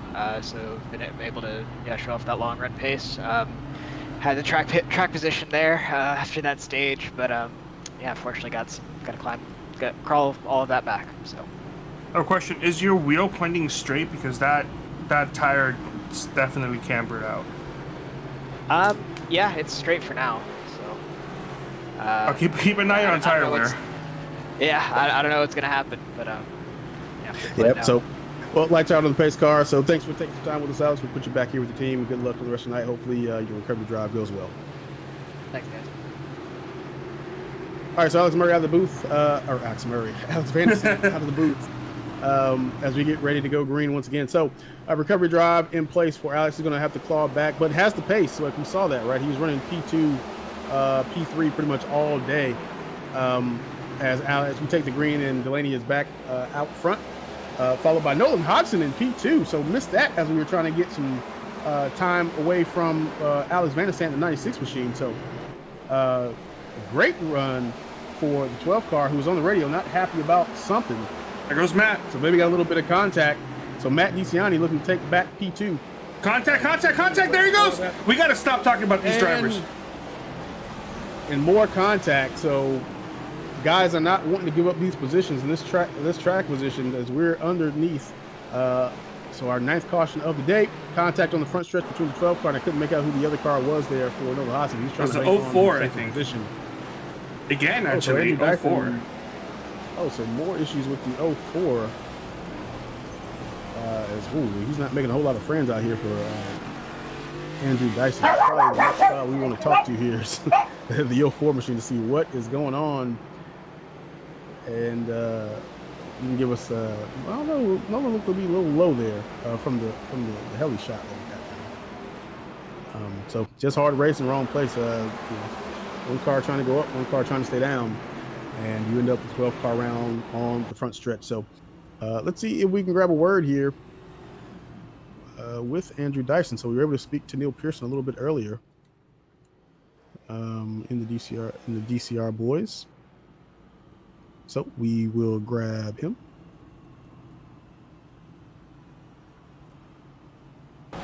As we get the 04 car, Andrew Dyson in the booth. Andrew, man, you had an eventful last couple of laps here. So incident there with the 22 and then now with the 12. Or excuse me, the 96 now with the 12. How you feeling about the race? What's kind of chaos has broken out the last couple laps? Man, what is your perspective on it? I don't know, that first one was completely my fault with Alex. I just was trying to cover Matt behind because I kind of had a bit of a run off too on him. So I thought I'll just to save him trying to pass me into 3, I'll move it over a little bit. Then I just gave Alex a tap in the back corner. It was completely my fault. And then it was a bit of chaos after that. So sorry to everyone who got involved in that one. That's all on me. And that little restart there was, I was super cautious behind Matt at that time, obviously. Really didn't want to get into the back of him. And then, sorry, I'm just going to the pits here. And then, where did we come out of? Turn 3 or turn 4, maybe turn 2. And it was pretty narrow, but I think, I don't know, maybe Nolan got a bit loose, or he didn't know I was up alongside him. But it was pretty narrow off the corner. I'm not too sure what happened. Yeah, it looked like just guys kind of going for the same part of real estate there. So as you come off pit road, so you look like you can hang with John Delaney on the short run. He kind of walks away from you up to about, 35, 40 laps. So any adjustments on the car, anything you can do to kind of put some speed in your car to kind of take it to him here in the third stage? Don't know, man. I think he's got the pace on everybody here tonight. So all I can really do is do the best I can. I mean, if second's where it's at, then I'll try to get there. If not, we'll see what happens. All right, 10-4. Well, good luck on your charge there. Hopefully you can get back up to the front and get back to that P2, P3 position. We'll put you back with the team. Yeah, I'll try. All right, as we like to back off on the pace car, make sure I put him back in the right spot. I did. Okay. Good job for me. All right, so 9th caution. Pace car is back. It's gotten a little hairy here the last few laps. Let's see if the guys are able to calm down all through it, though. John Delaney and Matt DeCiani out front. Look at Alex Murray, though, back up front. So he is back where he's looking to be after a couple incidents himself. So with Mark Paget as well and RJ Root in your top 5. So a little bit of the shakeup with the incidents after these last sequence of cautions. But anyway, we're underway. John Delaney is back out front. He leads ahead of Matt DeCiani, so he's single file out pretty quick, but under attack is Alex Murray and Paget as they do battle here back. So the Cat Machine trying to make his way up into that 3rd position, taken away from the 22. We'll see if he's able to do that. Again, it's been, as they kind of make contact on turn exit. So then he will back off. So 22 will take that away from Paget, but that opens him up to the car behind. So RJ Root now dives back behind underneath. The 02 car as they go side by side. So this is your race for the 4th position. As I heard another car sliding somewhere, I didn't see it. SOBJ. And the 5 car and the 24 up top on track. So we'll go back on the replay to see what happened this time by. But kind of shocked to see so many issues. We only got 20 cars on the 18 cars on the track. Uh-oh. So the Oh, one wow. car got into the 5. Yep. That's kind of what happened.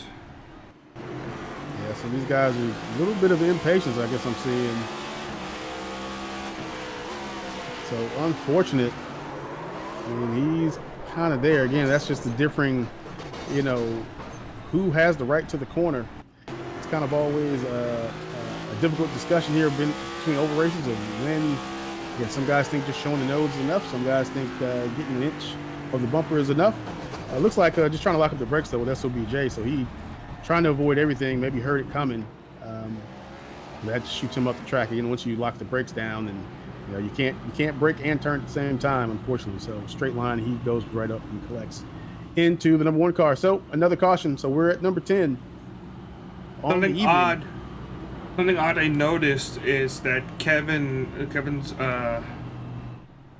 Zosiak went down pit road because he had a black flag, got it cleared, and then within the same lap as he was leaving pit road, he got disqualified. What? So wait, Zosiak is out. Okay, yeah, it's going. This is confusing.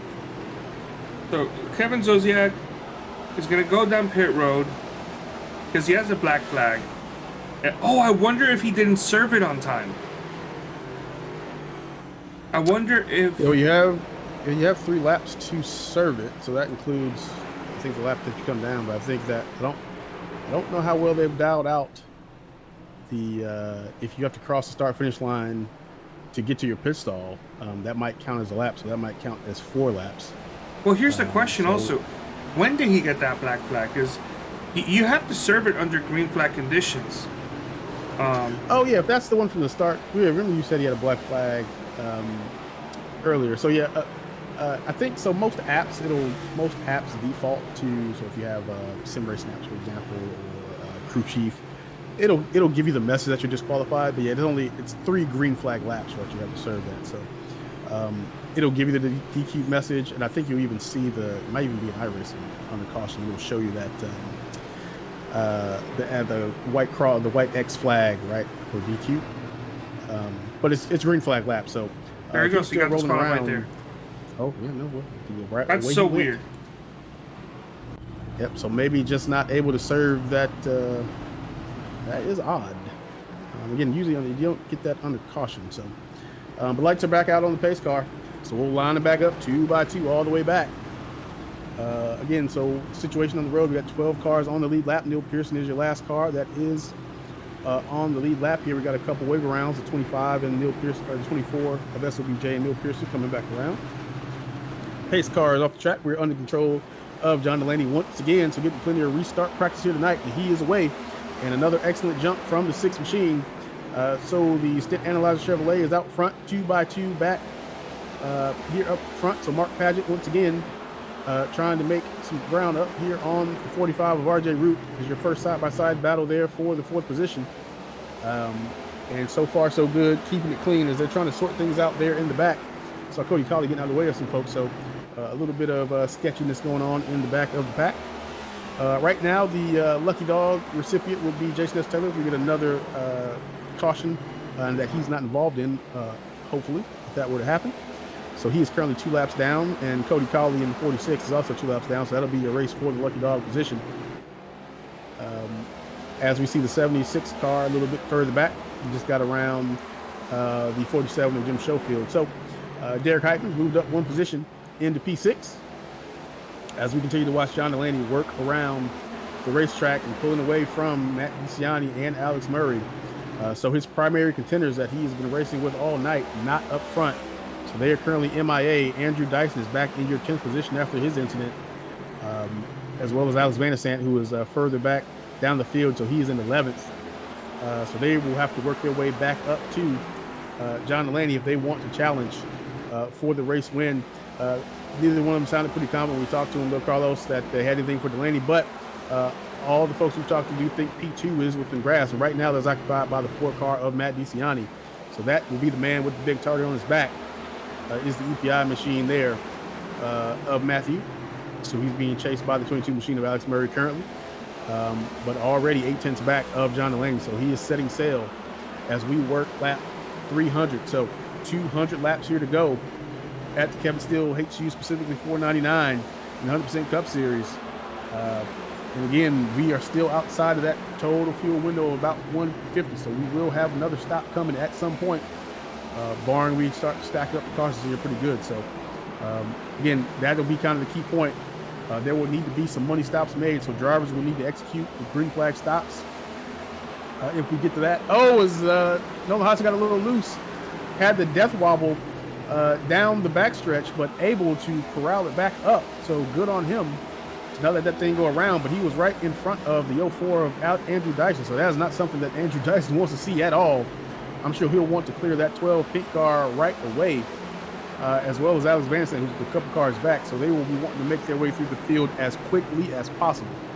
Lap 303, so 197 to go here in the race. But anyway, back where I was saying, so the money stop is still to come, unless we get a well-timed caution. Drivers will have to get down to 35 mile an hour road speed limit, pit limit, before they cross that cone. Fortunately for them, the commitment line though is not modeled in sim, so you can ride over that orange box in iRacing without getting a penalty. But you do need to get it woed up before you get to the pit entrance cone of Sector 1. And we've already seen a few black flags as guys have gone down pit road already. So, but then once you do that, you have to execute your pit stop. Make sure you get your fuel number right as well. Fill it up with what you need to get to the end, and hopefully account for a green-white checkered or two. Will be kind of the next major event. And all the while that's going on, again, the cars that are in the back that we're trying to make their way back up front are your Dysons and your Van de Sants.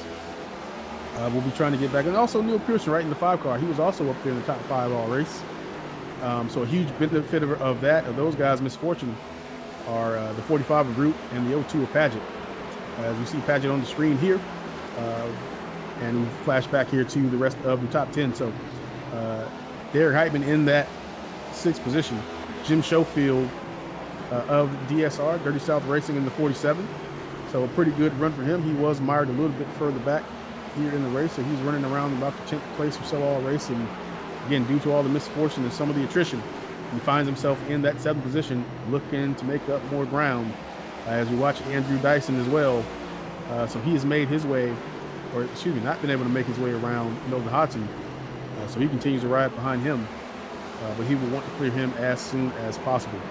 So 192 to go, 10 cautions so far in the race. Again, about the last, we've had probably 5 of them in the last 50 laps or so. So finally things have calmed back down. We've single filed back out. Guys are now managing their equipment, managing their pace, managing their fuel, trying to set themselves up for the end of the race in the Kevin Steele HU 499 as we continue to work lap 310. Yeah, right now we've left the cautions behind. We're now moving back to racing very spread out, and we have less drivers than ever at only 17 cars out on track. And even then, the top 12 are only on the lead lap. There is no driver 1 lap down, so you do have a little bit of a grace period if you do get lapped. If you're Van de Sant or Pearson, who are 11th and 12th, or 12th and 11th respectively. But Taylor and Colley are both drivers that are only 2 laps down. So if a caution comes out now before anybody else gets lapped, it's going to really work out for them. And whoever gets that lucky dog will get the next lucky dog if there is one, and if it's within anybody else going a lap down. But at the moment, the way I'm seeing, unless something very drastic happens, I really am not expecting there to be another caution until the race is over. But I say that, but there's already smoke on track at the exit of 3 and 4. Yeah, I mean, at some point, again, we will have pit stops, so you will have some comers and goers. It looks like that's I can't tell, that's the 04, if that's the car ahead of, or is that Nolan locking up. But definitely some tire smoke as they lock up going into the turns there. I will say that I did see, and I was talking a little bit about that with I think Benefield earlier today. It seemed like there were a couple cars last night in D2 that they appeared to lock up every single turn. So I don't know if that's quite, maybe that's just a physics thing where maybe the model is just seeing it's hitting a certain value and then saying, hey, display tire smoke, and they're not actually locking up the tires or wheel hop or anything like that. So I do expect to see a little bit of that here and there.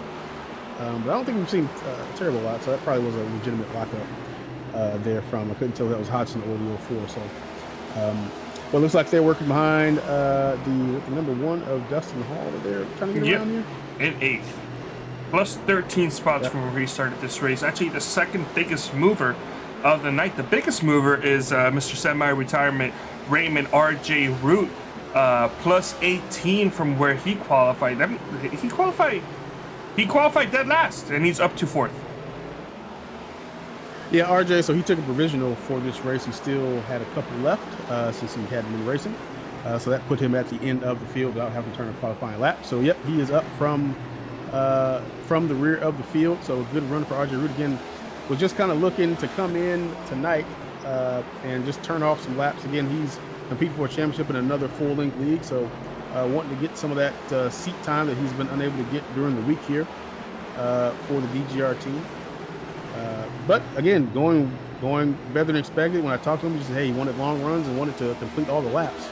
Well, RJ, you were doing much more than that, my man. You were in 4th position and looking pretty good. So hopefully that continues for him in that number 45 machine. Again, sad to see him go. We got a number of guys that intend to retire at the end of the year. Some have already kind of walked away. One of those being Dalton Mobley, who's not in attendance tonight.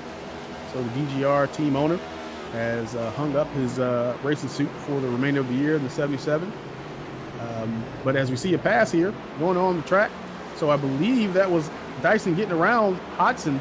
So finally, as Hodgson will try to dive back down underneath the 04 car, so battle going on here is we're no longer single file, fighting for the 10th or 9th position here. So Dyson trying to make his way so he can move back up to the front. Nolan Hodgson having none of it, as they will go side by side through 3 and 4 back to the front stretch, and into 1 and 2 they go. As Dyson seems to have a little bit of the advantage and probably will clear him this time. Nope, not quite. Nolan Hodgson continues to show the nose, late breaking down into 3 and 4. As again, he has that preferred line and the preferred grip, but lap traffic, roadblock, a screen thrown by Randy Drumhiller.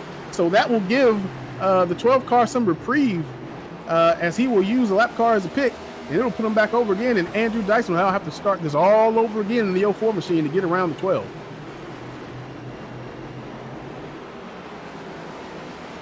And then contact between the 12 and the 04. That's a heavy damage car right there. Is he able to steer? He is able to. Yep, meatball. There you go. Able to keep it up. Yep, meatball. Look at that. Look at that. Look at that. You see that right there. Yep, so looks like another loose wheel there on the sparks flying from underneath the 12 car. Unfortunately, almost caught up to 96 though. That is. I believe we're going to have some fighting in the Wendy's parking lot across from Martinsville, man, is what's going to happen. We may have to bring him up. Yeah, I mean, he's going to have some time in the garage, so we'll see if he jumps in the info care center. Maybe we'll call him up on the radio here in a second. Wait. Oh, whoa. Oh, just getting loose. Gets loose on the exit, trying to stay ahead, and slams into the wall. So what we've seen earlier in the race, that mechanical grip goes away, and just the way we're set up here to run at the shallow banking. Oh, that's the worst place. Yep, straight into the wall he goes, and boom, wheel comes off.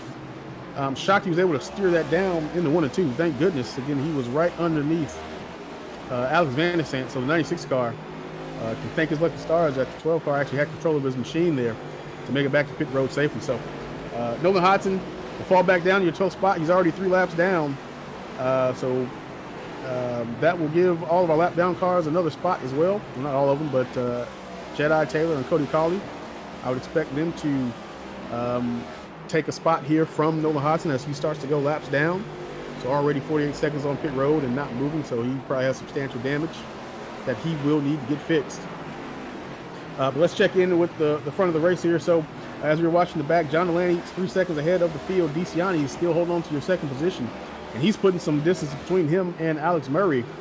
Not too much distance. He's right there. So they're kind of nose to tail. So DeCiani the 4 car ahead of the 22, as you see on screen. Behind them, RJ Root, again, having that great run there in 4th place.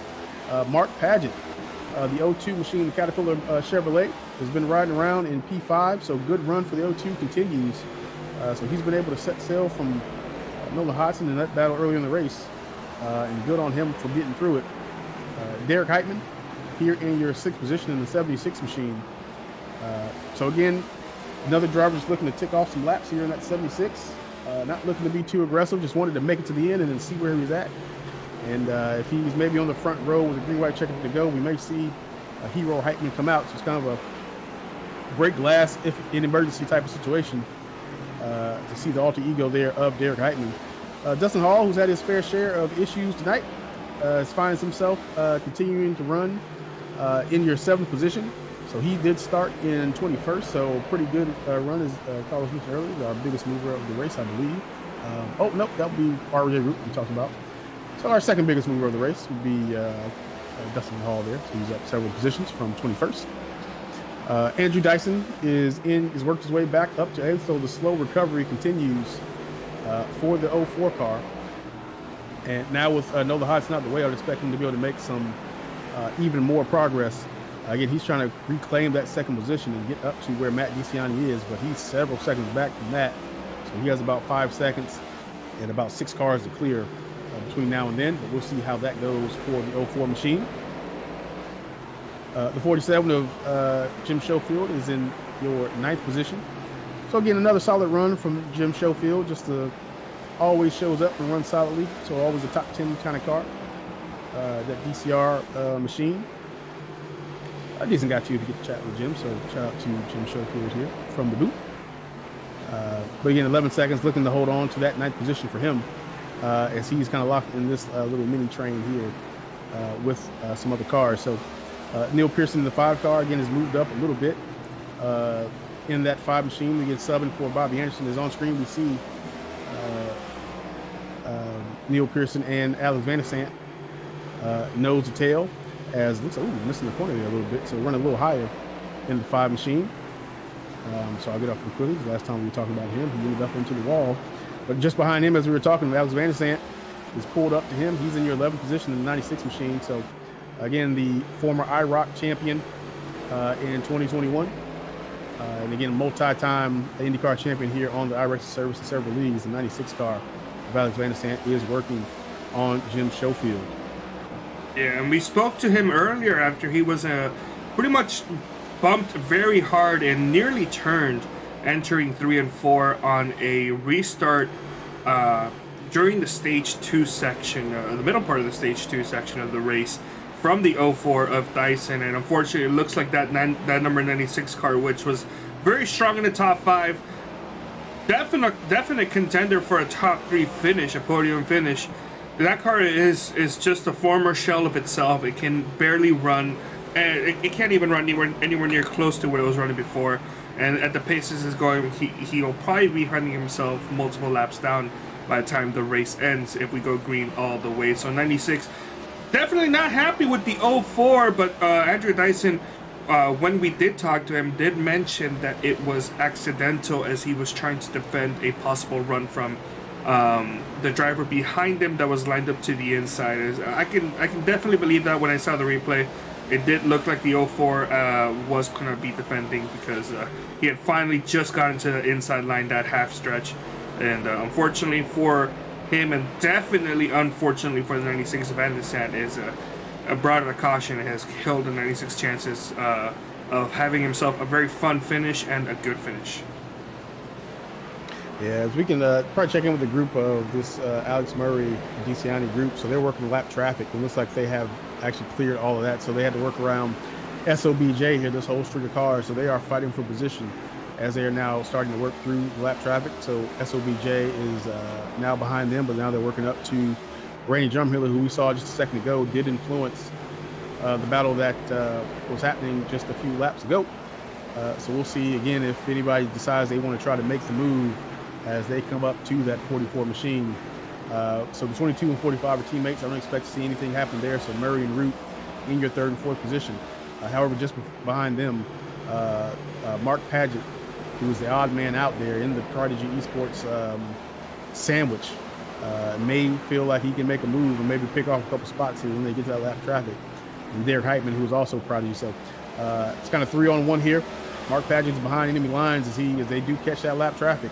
And looks like nothing doing. So Randy Drummond is going to get out of the way and run the top line there at the top of the concrete and let all those guys get by. So they all make good time around except for Derek Heitman, but he'll get by this time. So nothing doing there. We're working lap 245. So 155 laps to go here. 154 laps to go now to the end of the Martinsville race here, the Kevin Steele HU specifically 499. So again, still waiting on, we expect to see green flag pit stops at some point in this race. And we will see when that will happen for the guys on track. So again, we've all kind of single filed out and kind of everyone's running their own race. We've got there's a few groups here that are stuck together. So we've seen the guys up front here. It looks like we also have a little group also on the track just behind. Oh, nope, not so much. Looks like the 04 and the 1 car cleared the lap car of Randy Drumhill, so they've all stretched out as well. So let's take a look back down the field. I think I left off with Jim Schofield and Alex Van der Sant, who touched on, Neil Pearson, who touched on. Jason S. Taylor is running in your 12th position, so he again is 3 laps down now, so he's lost another lap to the leaders here as we go to 3 wide multicam. So Jason Jedi Taylor in your 41 Supreme Machine. Again, not the night, just having a little bit, battling a little bit under the weather here. So doing his best Iron Man impression is Jason S. Taylor. So glad he's out here fighting through it. Always good to see him on the track. Cody Colley's in your 13th position. So he's also 3 laps down. So that will be your battle for the lucky dog. If Cody Colley can keep up or catch the 41 car. Just taking a look on my ticker, looks like he's about a half a straightaway behind Jedi Taylor. So nothing doing there for the 46 machine currently in that Superflow Days of Thunder throwback. Tanner Marty is on pit road. Yep, sure is. Yep, so the 29 looks to be the first taker here in stage 3. So with 149 to go, so he's going at the very end of the fuel mileage, the fuel window here. Looks like, so again, you can go about 150 laps, 152 laps, something in there on a tank of fuel. So I expect that he would fill this up to go and then get back going. He was, at the time he came in, was 8 laps down. Unless he takes it behind the wall, I guess he could be parking it for the day. So we will see if 29 brings it back out. He's been on pit road for 25 seconds. So looks like he may be done for the day or maybe have some required repairs. But so anyway, Randy Drumhiller will be the next car on the road with Tanner Marty parked if he does not come back out. So Randy Drumhiller, who we've seen go a few laps down here in that 44 machine, been pretty respectful. So running top 15, decent run, 10 laps down currently for Randy. Kind of running 21.5s here. I'm looking on the lap ticker, so he's about a second or so off the pace. And that may be also he's letting guys by. So notice Tanner Marty has not come off pit road, so I think he may be done for the night. We talked about Nolan Hodson, so had that incident, got loose off of 4, or I think off 2 on the backstretch, and kind of drove straight into the wall. So he is back on track here, looks like. So back out and running, 16 laps down for that 12 machine after having an excellent run here.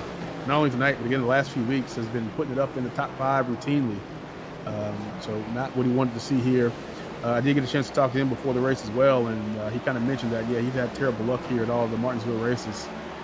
Where something will happen, whether he gets DQ'd or taken out or caught up into the incidents in front of him. So unfortunately, it looks like it was his own self-undoing for Nolan Hodgson. So he's riding back there in your 16th position. It's on screen. We're still got the multi-screen up. So Nolan Hodgson on the bottom, watching the pack battling up top.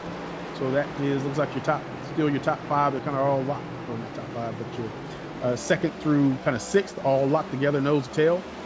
So this will be key moments again. At some point, we're kind of in the window where you can make it from here to the end.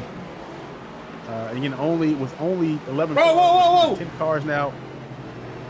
10 cars on the lead lap. Saw some smoke there. What happened there, fellas? A blue car got loose and thankfully was able to save it. I think that may have been RJ Root. All right, well, let's get the 3-wide TV replay on the screen. RJ Root may have found some trouble here. He was running up in about your 5th place. Yep, gets a little loose there. No, All the way down the wall. Doesn't lose it though. And then almost gets back into it with Dustin Hall there. But actually pretty fortunate. I mean, he kind of glanced off the wall. Doesn't look like a whole lot of damage on the car. Definitely nothing is broken. He stays, only falls down to about 8th position from 5th at the time where he was running when all that happened. So actually, man, it's not a bad deal. We've seen a lot worse so far here at Martinsville. So we're working lap 362, 139 left here to go. In your Kevin Steele HU specifically 499. Again, as I was saying before that happened, so we're in the pit window, well into it now with 139 to go. You can definitely make it from 150 out. So now will be kind of the calculation, the gamble. When do you think you'll catch a caution? Are the guys going to run it dry? Do you come down early and take the risk, go a couple laps down to get that tire advantage? So right now, your leader, so John Delaney, who is way out front here, so he's got a 12-second lead, so he's about half the track almost from second place of Matt DeCiani. He's currently running 20.1s. And the rest of the cars are about a 10th off, running 20.2s in that second pack. So DeCiani, Paget, Murray, all kind of in the 20.2 range. As SOBJ brings his machine down pit road to 24, coming down pit road again to let's see where he is. 17th. Current, 17th position. So he also may be done for the day. He was already 22 laps down. So we'll see if he comes back off of pit road. But I do see Tanner Marty back out. So 84 seconds on pit road. So that might have been damaged. Maybe had to take a little bio break. Possibly as well. So that does happen. Again, the guys are sitting in their rigs here at home as Andrew Dyson on track is working himself around. Can't tell, is that lap traffic or is that full position that he's racing? That's a 22 of Alex Murray. That is for position as Murray is stuck on the outside. He's going to lose 2 spots there. Oh, and woes up and lets Dustin Hall go. So loses a couple positions at the 22 machine. So some action on track as the 04 machine. So back up to 5th place, about 15 seconds back of John Delaney now. So continuing, although he's losing ground, he is making his way up through the field again. Looks like the target is the race for every, John Delaney's he's doing Delaney things as Corey used to say when he was doing the broadcast, and he's in Max Verstappen mode. So the race here is for 2nd place. So Matt DeCiani is still the man with the target on his back, and Andrew Dyson is working ever so closer to that car. As you see the O2 machine working under the lap car of Cody Colley in that 46 machine. So he is continuing to go another lap down here or so. So still 3 laps down. He and Cody Colley and the 41 of Jason S. Taylor. And he's about almost a lap. He's almost a lap behind Jason S. Taylor, or half a lap behind Jason S. Taylor at this point. So continuing to lose ground on that lucky dog battle there in your 12th and 13th position. So looks like SOBJ has not come off pit road, so he's been on there for over a minute. So I'd expect him not to come back out. As we got another taker coming down pit road, it looks like that is the 5 car of Neil Pearson. So this is one of our first lead lap. Oh, not lead lap cars. He was on lap. He's lap down too. But Neil Pearson comes down pit road in the 5 car. So I would expect that some guys might have to start responding to this. So the likes of your Alex Van der Sants or your Jim Schofields, who are right on the cusp of that lead lap or already 1 lap down, might have to take a look at this and make a decision on what they want to do about the 5 car coming down pit road. Looks like we got some more chaos on the radio. Some guys aren't happy. I think there's some lap traffic having issues. So Derek Heitman is not happy with someone here on the track as we go to the 3-wide multicam TV view. As Delaney gets a little loose coming off the corner there as he worked around the 47 of Jim Schofield. So Jim Schofield will go a lap down now as we continue to watch. So we're on the pit stop watch here of what the leaders will do. The 5 cars come down, but he is also staying on pit road, so he also may be done for the day. So he's been on for more than 40 seconds. SOBJ has also not moved at all either. So those guys may be done for the night. That leaves about 12 cars on the track for us. Or excuse me, about 14 cars on the track for us. 8 cars on the lead lap. So as they run right now, Delaney is way out in front, followed by Matt DeCiani in second place. Mark Paget is in third position. Derek Heitman in 76 is running P4. P5 is Andrew Dyson, followed by Dustin Hall in sixth. Alex Murray is running in your seventh position, and RJ Root is still looking to try to recover from that little spill he had about 10 laps ago, so he runs in your eighth position. So those are your lead lap cars. Again, on the ticker, you can see your playoff drivers where they run. Delaney, DeCiani, Dyson, and Murray. So they all having the days they need to have. And again, some of our playoff drivers not making the start tonight. So this will all lock in our championship for the Phoenix race as we look towards next week. But on screen, watch the cars work through 2 and 3, or excuse me, 1 and 2, and then back to the back stretch. So just watching Derek Heitman here trying to catch that 0-2 of Mark Paget, who's having, again, a phenomenal run. So P3 for Mark. It looks like he has the pace and the speed and the long run ability to hold on to this position. This might be the lining up for the best finish for Mark Paget all year. We'll check that here in a second. But excellent run there for the 0-2 Chevrolet, who's also gotten some stage points out of the deal. So good on him. We're going to see what else could be going out on track as we've gone another driver down pit road. That's the before Andrew Dyson. Now only 7 cars on the lead. Excuse me, now 6 cars on the lead lap as Delaney's still like sniffing on the back bumper of a caution is out. Never mind. Oh, Van de Sant out as Van de Sant back involved. I see the 47 there and the 29 of Tanner Marty. The 04 was on pit road as he comes back out.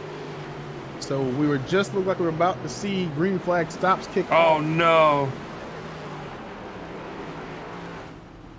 So replay on screen. I just missed the part of that. I was looking at the track map to see what the situation was on the caution. So 96 car.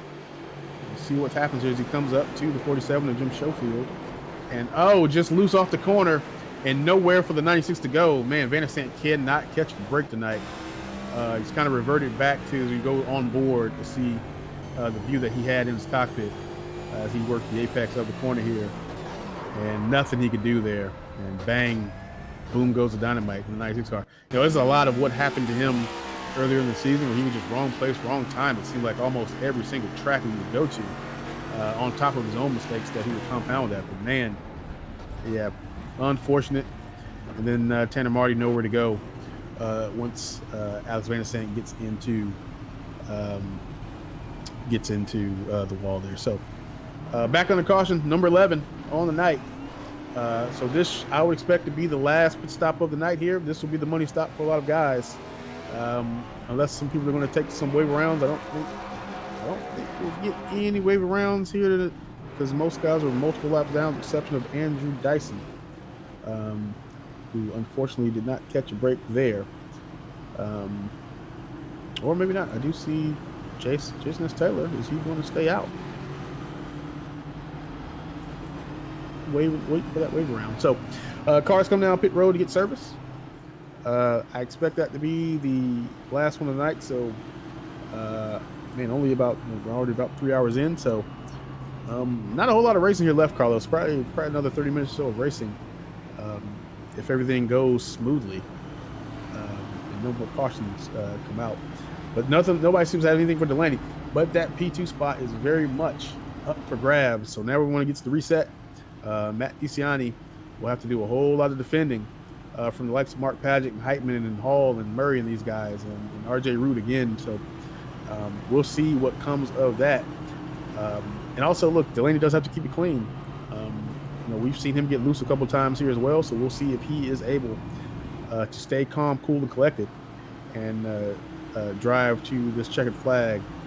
He should be good for Phoenix and lock into based on the stage points, but sure he wouldn't mind taking an extra checker flag as well to double seal that up.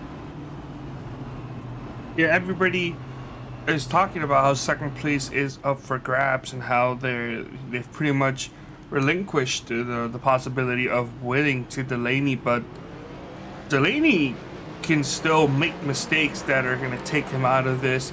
Other drivers can make mistakes that Delaney can get caught up with. It could have easily have been Delaney that was right behind who was it that was involved in that, or that got loose accident. It could have been right behind Jim Schofield when that happened. And the race is not over. He'll find himself behind lap down vehicles again if a caution doesn't come out of till the race is over. So it's not impossible. It's just highly unlikely. Yeah, as we are back under green, so a restart again by John Delaney. We're back underway here. So 387, 114 to go here in the event here at Martinsville tonight, 100% Cup Series. Whoa, a huge jump here by, he's already half a straightaway. He's yarded the field, but the battles begin back in the pack. So a good away from DeCiani. Looks like that's Dustin Hall in P4. So he's gotten to know almost every car on the track, but here he finds himself back up in the top 5. Is that number 1 machine? So Lamar on PC. Good recovery drive and staying away from the critical damage to his car, and looks like no required repairs, and good run for him going so far. You see the 76 there in 5th place as well. So Derek Heitman got another good run going. He may be one of the ones throwing his hat into the ring for that P2, as no one seems to have anything for John Delaney as he rolls the clock back here to 2021 to the young John Delaney, and dominates here at Martinsville Speedway.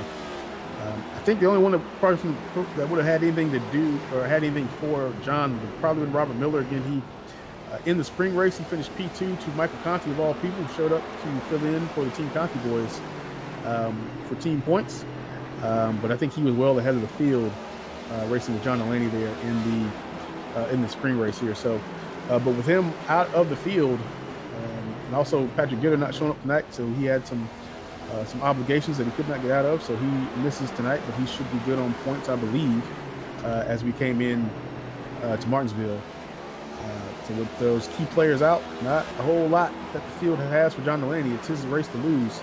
But as you mentioned, Carlos, look, you still have a lap of traffic you got to work around. We've already seen that come into play several times a night. So, guys get loose in front of you, or guys not aware that you're there, or someone closes the door, or, they're racing for position ahead of you for, maybe their lap's down, but you're still racing for position. So we do have Van der Sant, Schofield, and Dyson all on the same lap. So they're one lap down in 8th, 9th, and 10th. So RJ Root being your last car that is on the lead lap in 7th position. As we've had several cars take the ride behind the wall. So again, Shano Ryan Jr. has not come back out. He's done for the day. Looks like Neil Pearson also done for the day. Cody Colley's brought the 46 down under that pit stop and has not come back out. So on that caution flag, has not come back out. So he looks to be done for the day, taking the stuff behind the wall. So 14 cars here running currently on track. As we see the 45 trying to get around the 76 of Derek Heitman. So a little bit of a battle here for the 6th position breaking out, as he will take that away from Derek Heitman and those two teammates. So not a whole lot of racing going on. Looks like Derek Heitman is just willing to settle for a top 10, and that's fine for him for now. As we work on lap 396, 105 to go, and that will put him back under pressure from Alex Van der Sant. So Derek Heitman will now have to defend against the 96 car, who probably is not the happiest driver on the track. Has had a lot to deal with tonight that has not been his fault. I've heard him over the radio as we've been broadcasting. He's not happy with folks. So that might be another car you might want to consider getting out of the way of, because I'd imagine he's coming up through the field as quick as he can. Again, depending on what damage he has, as you mentioned, Carlos, earlier, that car just not showing the same lap times as it did when it was a clean car. So maybe some damage that the cars can't get to under caution. Or maybe some aero effects to that car, or suspension handling, things like that. For as he does still have some clear damage on the right front there, as I'm looking at the 96 car, so he's still pretty beat up. So he will be in a compromised position, but still trying to take that sixth position away from regroup. He does get underneath Heitman and just barely clears him, trying to pull a little mini slide job there on the 76 machine, but he takes that spot away, and off he goes. As we see the so cool effect, we see the rear brakes light up and glowing under braking there. But yep, Alex Van der Sant is underway. John Delaney is already stepping off. He's 1.4 seconds out front of Matt DeCiani. But Matt DeCiani is holding on pretty good here. He is also walking away from Mark Paget in third place. So starting to crystallize here a little bit that maybe DeCiani is a pretty sure second place. Again, we will watch the rest. So under 100 to go here at Martinsville Speedway. So we will see if lap traffic comes into play. You got about 1, 2, 3, 4, 5, 6, about 6 lap cars left on track, and about 6 cars on the lead lap. So, or 7 or so on the lead lap. So it's a kind of a 1-to-1 here on the lead lap cars. Everyone's running about the same pace though. So out front, John Delaney's running 19.5 second laps. Just 19.4 as I say that. Everyone else is running about a tenth or two off that as normal. So no more pit stops to make. Everyone should be good on fuel. Everyone should be fine on tires. So it is flat out all the pace you got until we can get to that checkered flag and kind of avoid the mishaps we've kind of seen at the beginning of this third stage.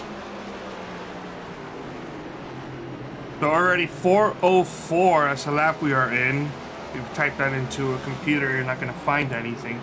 But race is quickly progressing. Only 2 hours and 21 minutes on the clock that we started this race, and at the way it's going, it might be over closer to the 3-hour mark if we don't even get past it. But 11th place, Jedi Taylor going down pit road as this race is on its winding down point, as this is the part where I talked to you about earlier of we're going to be reaching both mental and physical fatigue, especially with all those start-stop moments we had in the middle part of the race. A lot of drivers are going to start lapsing in judgment, losing concentration, overdriving corners accidentally, underdriving corners accidentally.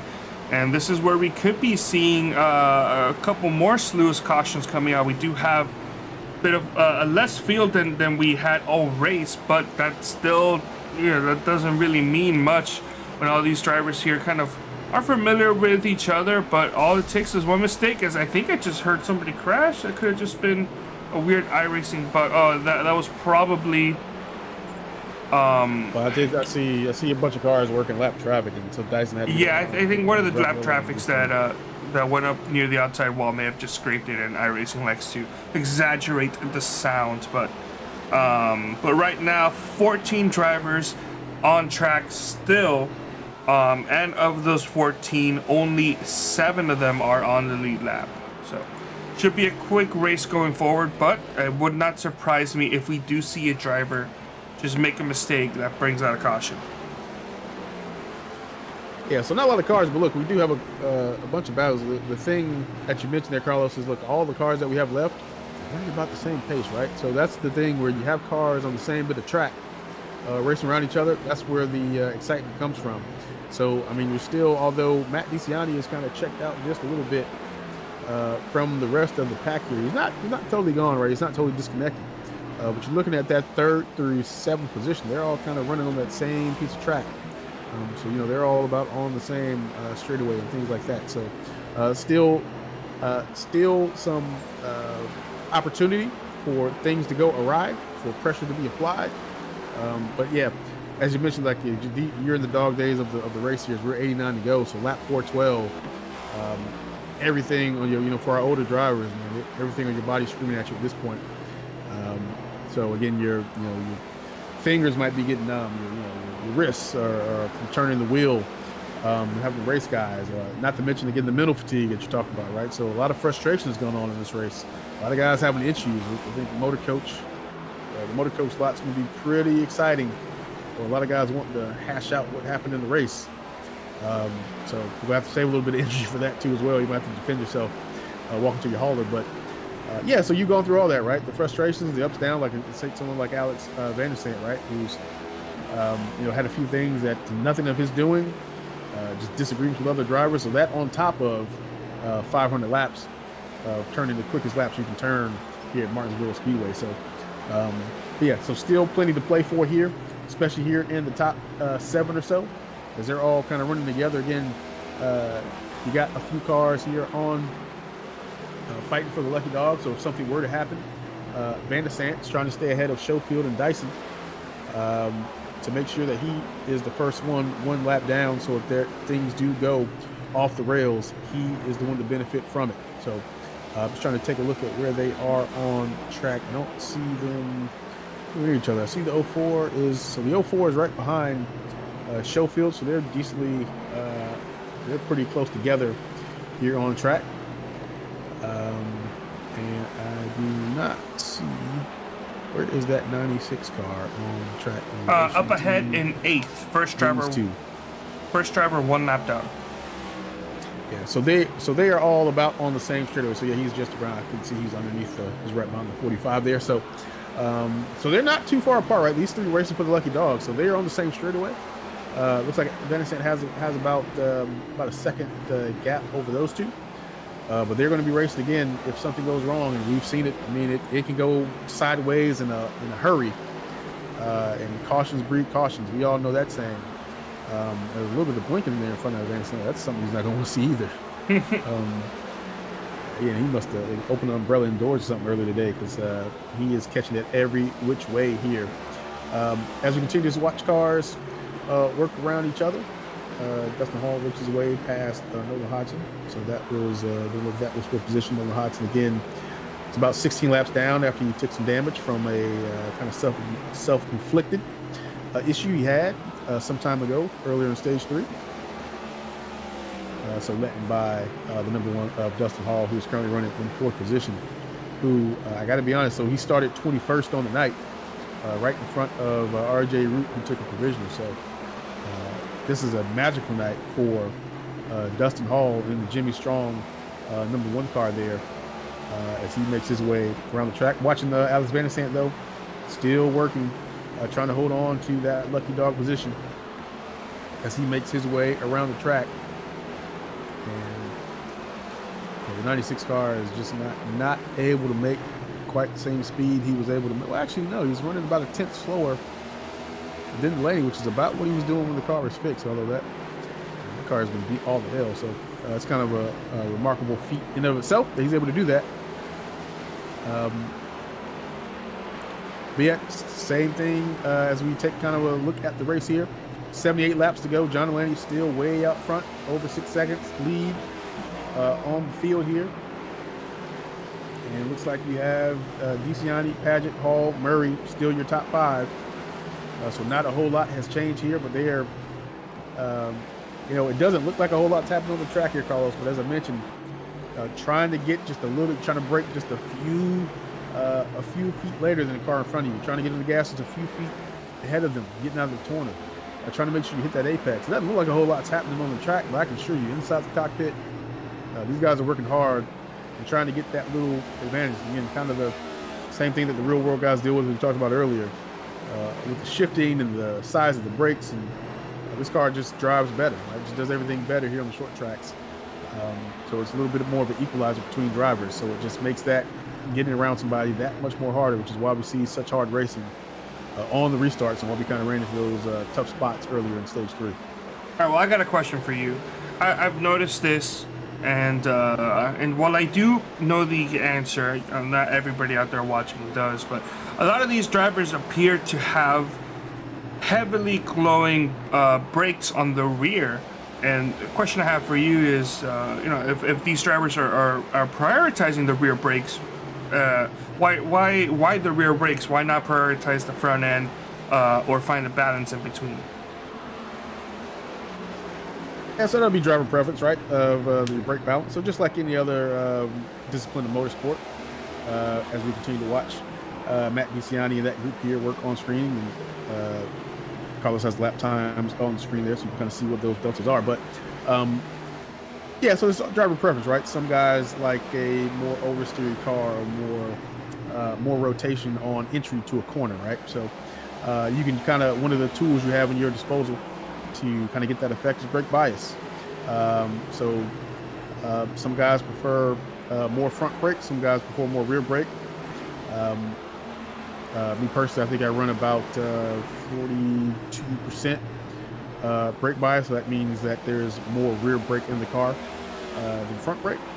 And that just means you will, you're able to apply more braking pressure to the rear tires, which will get you more turn-in depending on where your car is pointed. So a lot of your fast guys will run that as low as they can tolerate. But also during the run, right, that is something you can adjust on the run. So you're seeing the brake calipers there glowing on those cars on the rears. You can adjust that during the run. So typically, again, my car last night was wearing a little bit more tight.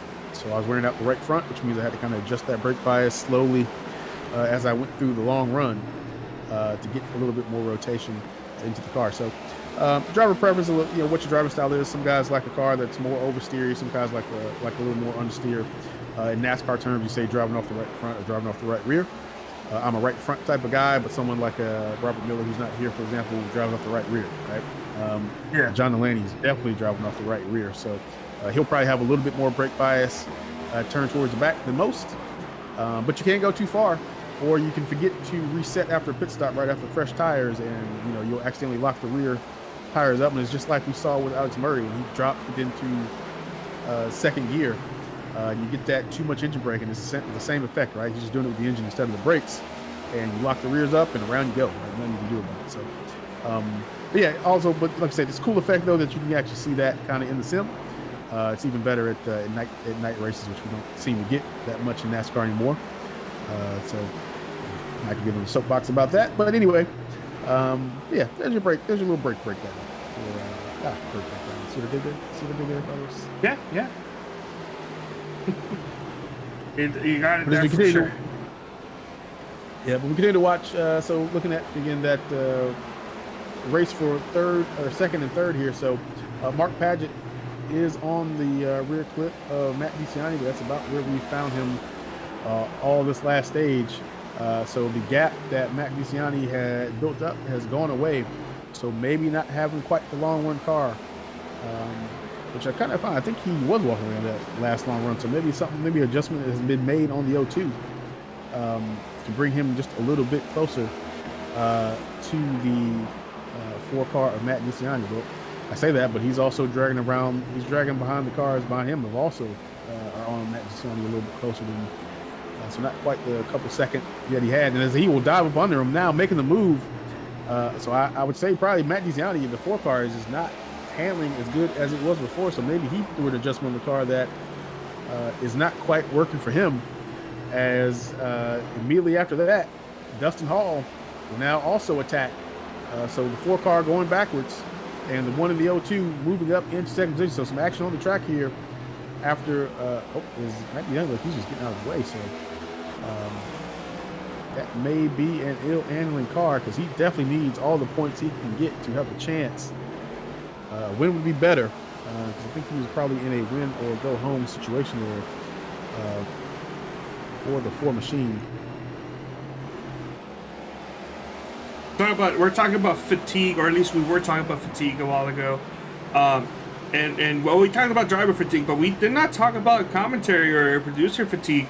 I had a lapse of concentration there for a second because I looked at the lap counter right over here when it was 440 on lap 440, and I could have only read 400. So I thought we still had 100 laps to go. So I'm like, okay, well, let me talk about how we have 100 laps to go. We're just crossing that threshold. And I look at I can't circle this because it's off of the screen, but I looked at another one of my telemetries that actually shows how many laps are remaining, and it said 60 laps remaining. And I started panicking, wait, what's wrong? Something's wrong with me. The math is not adding up. That should not be 60 laps remaining. I'm trying to think what's going on. Is SDK having issues? Is it really slowed and I just never noticed? Did we somehow get 40 laps behind in terms of telemetry showing? And then it counted. The counter moved 1 up to lap 441, and I realized, oh, I just misread that. And then it was my turn to speak. Yeah, but as you say that though, Carlos, about the commentary on track, the 04 again, another dispute on the radio. I didn't see it on camera, but Dyson and it was Tanner Marty's stuck to the wall there. Is he glue on a tire potentially? I'm just trying to get out of the way, everybody. Yeah, just trying to get out of the way, but the walls will reach out and grab you here in Martinsville. Obviously, I think iRacing did a little adjustment here following the Hill Melon last year and kind of made those walls a little bit stickier than they were prior to that to kind of eliminate that as a possibility here in Sim. Obviously, that has always been illegal, though, in 100% Cup Series. So wall riding is illegal intentionally, and we will boot you for that. So the guys have always been pretty respectful of that rule. We always have to keep an eye on that when we go to Bristol Dirt, though, to make sure the guys don't abuse that too much. So as we run here, so cars all on the lead lap. Delaney out front again. Mark Paget has moved up into that second position. So again, I think that's his best run of the season. So good on the 0-2, making it up to that P2 position, followed by Dustin Hall, who's currently on the podium. As we mentioned, not expected any more pit stops tonight, as we had that caution within about 130 to go not too long ago. So working lap 448 here at the Kevin Steele HU 499. HU specifically 499. And Dustin Hall, Alex Murray, and then Matt DeCiani, who slipped back from second, who's been second pretty much all of stage 3, has finally slid back to fifth position. He's come to a rest there and is under pressure from the 45 of RJ Root at this time. So Heitman still running in seventh behind Root. Dyson, Van de Sant, and Schofield are still your cars that are battling for the Lucky Dog. So they're all one lap down. So again, if there were a caution come out, we've been close a couple times here. Right now, Alex Van de Sant would be the beneficiary. Also, not now. It looks like Andrew Dyson has gone a lap down as well. So Alex Van de Sant actually is not your lucky dog right now. It would be Andrew Dyson, but Van de Sant is right behind him on track. So he might be catching Dyson actually. So, but you got to remember, Delaney is still lapping a couple tenths quicker than the rest of the field, so he's going to continue to put laps up to. He's probably going to try to lap up to second if he can get there. I don't think he has enough time. There's only 49 laps here to go in the race, but he will certainly give it a try to do that. As Heitman is all over Van de Sant, that is not for position, but Heitman trying to work around the lap traffic of Alex Van de Sant. As Van de Sant is also trying to catch Dyson, who's right in front of him. So lap 453, 48 to go here in the race. As we work to lap 500. Oh, as Justin Jedi Taylor got a little loose there in the back. So lap traffic, no one was around him. He was able to collect it, but almost came to an end in front of some cars there. So good on him for being able to save that. Yeah, that would have changed so much. Absolutely. Jason trying to power through here, so he's running 11th. Not a bad day for being 6 laps down. Again, there's been a lot of attrition here tonight. About a quarter of our field has parked it behind the wall due to several issues. So decent points coming out tonight for Jason S. Taylor. Caution, there we go. Heitman. As he is backwards. Is that the front stretch, I believe? It's the back stretch. Yeah, the back stretch. The 76 is around. So Van de Sant. Oh, whoa! So. Ooh, Van de Sant was definitely not happy with that. I think it's safe to say he kind of paid that back. Yep. So unhappy. Tempers are flaring over the radio, so they're going back and forth. Derek Heitman saying he should be out of the way. Van de Sant wanting to get around him. So got a little loose there, so was trying to collect it up and did not have the opportunity to do that. So Heitman was trying to run his race. So with 44 laps to go, 12 cautions in on the night, 44 to go. So we will stack them back up, give everyone an opportunity to come down and get some more tires. Again, came in with 9 sets. I don't think we've been anywhere close to using that so far. So guys should probably have a few sets still remaining. We've had a bunch of long runs here in the race. So we see Delaney come down pit road, and he gets service to his vehicle, and he'll come back out. So that will be your leader here. And looks like Dyson will, oh, nope, he'll get the spot back here. So they will line it back up here under caution.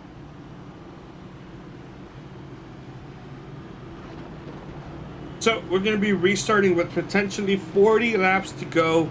Delaney very quick. With this speed, he may encounter a lap down vehicle or two, but I don't think it's going to be the majority of the lappers that we would have expected had it gone green in the last restart. But it's still possible that something could happen as Dyson's going to go down pit road. He got his lap back, was the lucky dog, so at the free pass, he'll be finding himself in restarting possibly in 9th place, I believe. Delaney, you know, it's his race to lose at this point. This battle would be for 2nd place and back. Is, you know, Paget, Hall, Murray, DeCiani. These guys were all kind of running relatively close to each other for the majority of this race. It was only briefly spread out a little bit, but this could be a really good battle there for the for that 2nd place spot. Now, also looking, we have another caution. Van den Sand can get back on the lead lap, while his car is heavily wounded and highly unlikely to contend for that 2nd place spot, let alone a win. He can maybe gain a spot or two, as Dyson and Schofield could also, or, you know, they also have wounded race cars. Hyman also 1 lap down as well. Those are the only 2 drivers 1 lap down before it goes to Taylor, who is 6 laps down. So we could also be looking at a potential battle for the lead, for the lucky dog. Yeah, I mean, so not what Delaney wanted to see, right? He's got the measure of everybody, but again, the caution stacks him back up, puts him at risk. If we do get another caution, I probably want to get a word with Mark Paget, because again, he's having a fantastic run tonight there in 2nd position. So we'll see if he can do what Matt DeCiani was kind of unable to do and sit there and hold that position. But no, you got to watch out for the 22 and the 1 car as well, as they've been shown they will get pretty racy tonight. Oh, as the 1 car is loose on the restart. He's no caution. No caution. We will remain green. So issues for the 1 car as he will fall back to the back of the field. Well, that takes 1 car out of the contention there. So that's what. Oh, around goes the O2. Drama. The O2 is around, and Van der Sand once again involved again. Oh man, he's not going to get the lucky dog, that's for sure. Heitman should be getting that position now. Yep. Wow. So let's let's go back, and we're going to look at Dustin Hall, see what happened. Yeah, I think he just lights up the rear tires, trying to get up through the gears, and into the inside he goes. But we'll watch here on the replay as you see the 1 car there. Yep, starts to get loose, has to get out of it, and gets the death wobble, and down to the infield in the inside wall he goes. And then as we continue to watch, then we saw the O2, who looked like he got a great start, was not under pressure, and just starts to lose it and whips it on his own. So the first issue of the night for the O2 coming at the most inopportune time, and he will, I believe, lose some spots for that as well. I'm gonna go on board. Back. I want to pay attention to gearing. That was a weird spot to get loose at, unless he has heavy rear brakes. Yeah, no, that was just weight transfer, or weight shift, I should say. Yep, just trying to get the car wheeled up so you can get the proper exit off on the turn and hit the apex, and a little too much beans, as we tend to say there on 3Y TV. So, but another caution there. Let's see if we can grab a word with Mark Paget. Bring him down in the booth and just talk about the run he's having. Probably won't be too happy now. As he slips down into 6th position.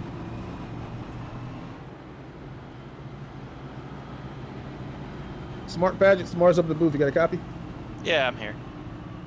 Well, man, yeah, dude, you had a wonderful run going there, holding down P2. You finally kind of snatched that off of the likes of Matt DeCiani and the guys that run up there, but then just a little bit loose getting into the turn there. So just kind of walk us through kind of how your race is going and kind of what happened there at the end. Well, for what just happened, yeah, I just wheel hopped. I had too much rear brake in it. So that was not optimal. But yeah, I wanted to see it go green to the end. I had a great long run car. But now I think we're in for some chaos, so we'll see. More chaos, man. Tempers are starting to flare. Guys are getting a little agitated. I'm pretty sure you guys are all worn out in the car as we get ready to stack them up here and get ready to go again. Well, I mean, you showed you've had the pace, right? You fought from the midfield all the way up to the front. Do you think you have what it takes to get back up into that top 5 and even back up into that P2 position? Top 5 for sure. I think they're losing track position. You know, top 5 is about the best I can hope for, but it is Martinsville. It is 35 to go, so who knows? Anything could happen. Anything indeed. So, all right, well, good luck to you on the rest of your race. 35 to go. Lights are off the pace car. We'll put you back up into the chat. And good luck on the rest of your evening, sir. Thanks, T. Paget in the booth. So yeah, looking to get back up into the top 5 potentially, and let's see if he'll be able to make that happen. All ready to go. Pace car is back on pit road as we are under control once again of John Delaney. So another restart as we are underway. There he goes. Ooh, a little bit of wobble there from he thought he might have pulled Dustin Hall, but not so. A 2x2 all the way back as we see Alex Murray, Matt DeCiani in those next 2 positions. So these guys will be fighting hard as they're side by side going into 3 and 4. So back onto the front stretch we go. Oh, and contact. Oh, no, not contact. We're good. We're good. I thought there was some pixelation there. I thought he was sliding sideways on me. Oh, man. If so we do side have by another, side we go. But if we do have another caution, we have Dustin Hall in the Epic Care Center. 10-4 Wait, there. but he's driving. No, never mind. I don't know why he's in the Epic Care Center then. No clue. Whoa, Delaney! What? Oh, Delaney loses the lead. Matt DeCiani needs a win tonight. He came in about 34 laps down, 34 points down. As Delaney continues to have issues trying to slide down. Up to 12 can go around. That's going to help Delaney. Oh, no caution. No caution. No caution for Nolan. Oh, man. Chaos is not the word here. The multiverse is collapsing in on itself as DeCiani finds himself in the lead. A miracle is unfolding here with 31 laps to go. He has the speed to hold on to that. Andrew Dice is in your second position. Delaney has pretty much woken up everybody in this field and the commentators. Oh my goodness, look, dude! Everybody is Matt DeCiani looking like he might win himself in that Ford machine. Might win himself into Phoenix. His rate is look. He was having the night he needed to have. He got some stage points, but I don't think it was going to be enough. As we see the 3-hour TV replay is just. Delaney just maybe a lapse of judgment. So all that stuff we talked about, Carlos, as we go on board to see what happened here, maybe just caution is out. Mark Paget. Delaney has crashed. So something is broken on that car or in his sim. What in the world is going on with Delaney? We're gonna pull up a replay here. Delaney has gone around. It's saying that Mark Paget is the first driver to show up with an issue, but we'll take a look and see what happened. Obviously, not what. Anybody expected as Mark Paget goes around and collects Delaney. Delaney not where, that's wrong place at the wrong time. Realistically, he shouldn't have even been there, as a possible mental mistake, if not a hardware failure, has put him in this back position and now put him in position to lose this race. Yeah, absolutely. Mark Paget we just talked to, so he loops it again, kind of under braking, looks like he did the first time, and then Same thing, collects John Delaney, nowhere to go, right? To analyze the Chevrolet is just kind of a passenger there at that point. So Matt DeCiani, a word with him. I want to talk to that guy. So let's find him in the chat here, get him in the booth ASAP, and see what his mindset is right now, as he might race himself into the championship 4 here from Phoenix. So let's see, he's in E5. Let's remember that so I can put him back. So we'll get him into the booth here. Matt DeCiani, oh my goodness, you must have a golden horseshoe and a rabbit's foot and all that in the car, because you have inherited a position where you just might race your way in to the championship 4 at Phoenix, man. What is going through your mind right now that might happen? Just try to stay focused in my marks here. Dyson's going to be tough. He's been good all night, so I'm just try to hit my marks and do what I can. How bad was your body shaking when you had the lead? No, I was wasn't. I mean, I've raced with these guys before, but yeah, we'll see what happens here. All right, well, we'll have 26, 25 laps to go here when we get going. You think this is going to come down to a green, white check, or you think you'll be able to maybe this will go green and maybe you can hold off Dyson here to the end? Who knows? I mean, we could see chaos the rest of the way. We could go green. It's been kind of hit or miss, so we'll see what happens. But just put myself in position, so that's really all I can ask for. All right, 10-4. Well, good luck to you. So we will put you back up with the group.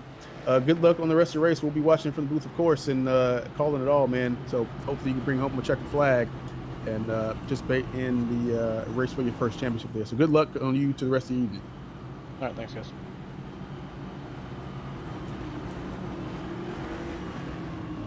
All right, DeCiani out of the booth. I do see Dustin Hall in Infield Care Center, but you said he is on the track. We'll see. It's going to be one to go here, I believe. So yep, one to go. Lights on the base car. So maybe we'll get a word with Dustin. So we see you down there, Dustin. We'll get to you here in a second if we can. Some chaos unfolds here, but I wanted to get a word with Matt DeCiani, who doesn't seem to be all excited, to be honest with you, Carlos. He doesn't seem to be affected at all by. I think he's doing his best to mask his true feelings. We'll see. I mean, Matt's not an overly emotional guy, but I thought he'd have been a little more excited about that. But anyway, pace car ducks off on the pit road here at Martinsville. We are 24 to go. Matt DeCiani is in control of your field as, again, chaos has unfolded and the unthinkable. He may be able, as he is gone, green flag is out, and he will get to a good jump here. So he will be defending from Andrew Dyson and hoping the guys behind him will be racing Dyson hard, as we see behind them, RJ Root and Jim Schofield has made his way up in the fourth with all the shuffling and stuff that's going around. So he is looking good for a top 5 here tonight. But the story of the day right now is Matt DeCiani. So the 4 car. As the car slides up. We got to stop talking about drivers. That's Schofield. Schofield, who's running in your 4th position. So he loses the car. And that went he quick. I think he got help. Brings out. Yep, so we'll get 3-wide TV replay to see what exactly happened here with the 47 as we go to the overhead shot to see what was happening. Oh, yeah. Too much gravy going into the corner. Yep, too much there. So we'll take the opportunity. Let's get a word with Dustin Hall here in the infield care center, but he's also on track. So we'll just dial him up real quick in the car. I think he's still out there. Yeah, he's still out there. So we'll dial him up on the radio real quick and get a word with Dustin Hall.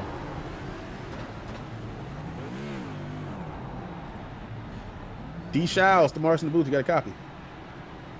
Hey, D, what's up, man? Man, what is up with you? A lot of tempers flared on the radio. You and particularly Van de Sant have found yourselves at the center of a lot of it, man. What in the world is going on in the 500 laps that we're trying to run here at Martinsville? This time it wasn't Van de Sant. It was Alex Murray. He's apologized. We can look forward now. There were some tempers flared for sure. Got into it with him. Got into it with Neil. I'm just trying to drive a race here, and you race in a league for so long with these guys, and you kind of get an idea of how they race, and I feel like I give quite a bit when I'm off pace and they're coming, and I don't get the same respect. So we took some tonight, and I don't know that they received it well. Yeah, I definitely got, again, up in the booth, you can we got the radios or monitoring, and you can hear that back and forth when something pops off. But yeah, again, I know you've been in a few. Again, Vance has been in a few. Andrew Dyson's been in a few, and I think Heitman and the Prodigy boys are getting involved that last bit. So I'm sure Motor Coach will be an eventful place here in the lot. So make sure you got your security with you as you walk into your hauler. But all that aside, though, what a respect. It looks like he might be in the lucky dog position here if we were to get some more. Oh, nope. Yep, you're in the lucky dog position. So what do you think, man? We're going to go green from here, more chaos. What are you expecting as the race unfolds? That's the goal. I buzzed my tires a bit and on that restart and walled myself to keep out of the field so I didn't cause a parking lot, and got some damage fixed. I've still got quite a bit to fix, but at least the wheels pointed straight. So yeah, let's see if we can get this lucky dog, and then we're going to play the game of attrition from here on out and see what happens.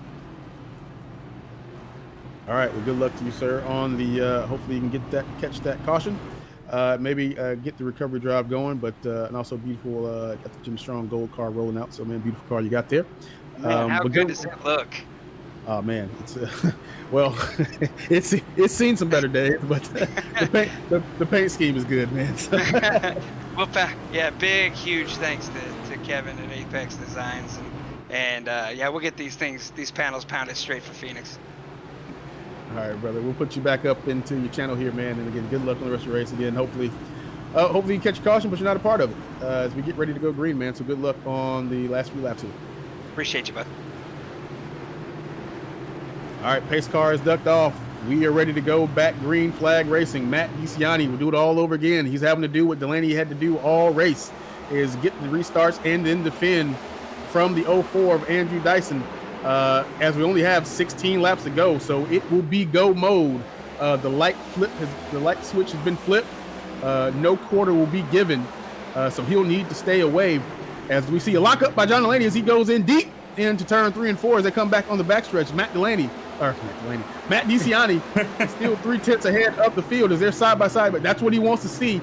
Just like Lucas Hoytsma and Delaney at Homestead, he wants to see them battling behind them so he can slowly creep away, because he definitely has the pace to stay away for 15 laps.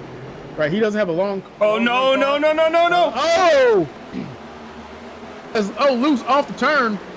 Contact Delaney! 04 goes around. What? Caution's out. Too deep into the corner. Oh, Delaney got turned. What is going on here? Oh man, this is a whole sequence of events. I don't know. Yeah, I'm not seeing any meatball flags, so that's good. But all right, well, let's take a look at what brought out the caution. First of all, Delaney. We see the Delaney, and I believe that's RJ Root got loose exiting 4, and Delaney just didn't want to lose any more time, overdrove it into the corner, and unfortunately made contact with the 04, sending him around. And then somebody spun him, I think, or he came down in front of somebody and spun himself. But let's take a look. After he got loose, goes down, overshoots the turns 1 and 2, hits the back of the 04, and then, gives it too much beans exiting the corner and smacks that whole backside and left front quarter panel up against that inside wall. The car does still appear to be okay, but that's just adding slightly more damage. So now I want to go back. Yeah, we'll have to see how he looks. What happened to RJ Root? I don't think there's a clean panel on the 6 car after that one incident there. But as we watched 3 RJ, well, everybody got loose. RJ, yep, several guys trying to get off the corner and unable to keep the power down and keep the car under control. And yeah, look, Delaney that's not wanting to lose positions is then probably wheel hopped, or it's gone into too hot into the corner and then too hot off the corner, and just taps every side of that 6 car. But as we were talking, I don't think, and he wasn't involved, so Dustin Hall gets the caution he needs. Yeah. That puts him back in the top 10 instantly. So he will now be competing for that win, which is on the table. John Delaney, meanwhile, so let's kind of look at the positions on the road here. So Delaney will be put back into 7th right now as he runs. So that's a lot of cars to get through for the win. So again, this is DeCiani's race to lose. He can again steal one here and be racing for a championship in Phoenix next week. Again, kind of all unexpected as Delaney just suddenly lost every ounce of talent he had in his body. And here we are. Alex Murray finds himself P2. Padgett is back up to 3. Heitman is about 4th, where he's about to been running all the way. But look at Alex Van der Sant has worked his way back up to the 5th position. So he's had to overcome quite a bit of adversity. You can tell the damage on that 96 car as well. And look, right beside him is Andrew Dyson. So both of these cars who've had to come back from damaged cars and incidents themselves are right back there. And they'll be on, looks like Dyson and Van der Sant will be on your 3rd row here of the restart. So DeCiani, once again, will have to make it do what it do. We'll be about 8 to go here once we get all lined up behind the pace car. So the Kevin Steele HU 499 has Especially popped off here majorly in stage 3, and specifically, and all hell is broken loose here at the racetrack. So again, Matt DeCiani, your situation on the road, as you can see, he is a playoff of 8. He came in to the race here 36 points down below the cut line. So really needing a win here to do anything with it. He's found himself in that position. The win is his. The field is under his control on the inside lines. The pace car is off.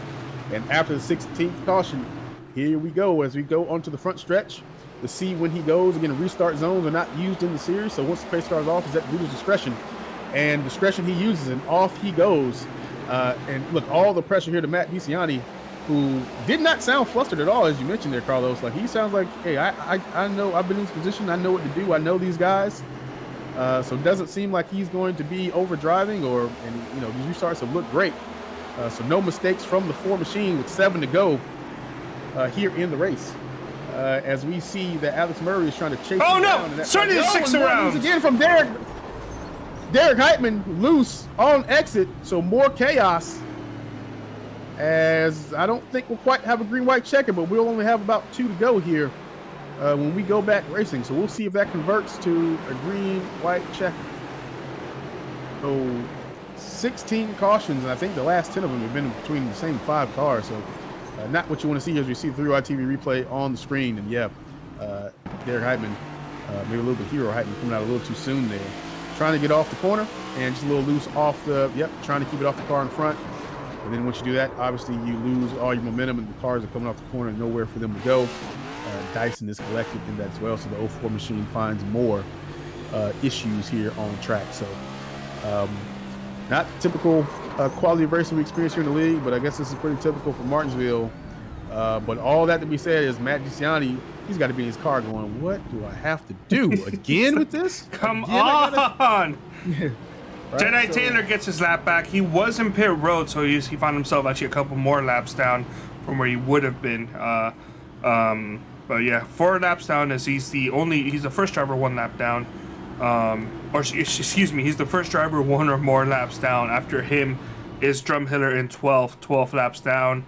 And then Tanner Marty in 13th laps down. And then you also have Hodgkinson 17 laps down. And then we have the number 46, Akali, Pearson in the number 5, who are still shown in pit road, but the driver has already gone to the hotel. Yeah, they already left the track. Their hauler, they're getting ready to. They've all but loaded that car on the hauler. They're packing up the tools for Collie and Pearson. So, but yeah, as you just gave the rundown. So yeah, Heitman Heitman's your last car on the lead lap, and Jedi Taylor in your 11th position. So Drumhiller, Marty, and Hodgson are all laps down, but out here competing. So yeah, look, here's the situation again. So Matt DeCiani, all he has to do is about 3 to 4 more laps. We'll see if this is a green-white checkered or not. I think we'll get going before that. Lights gonna go off this time by. No. They will not. So we'll probably get going here with 2 to go. So we'll probably get popsicle sticks in the air, and we'll see if we can make it to the white flag. Again, that's where we're trying to go, right? He doesn't have to get to the end. Matt DeCiani just needs about 8 more corners when we get going here, and that's all he'll need.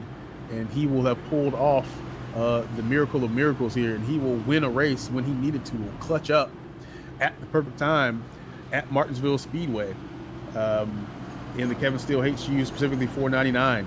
So we will keep an eye on that. But again, we got Alex Murray, we got Mark Padgett, who's vying for his first win here in the series.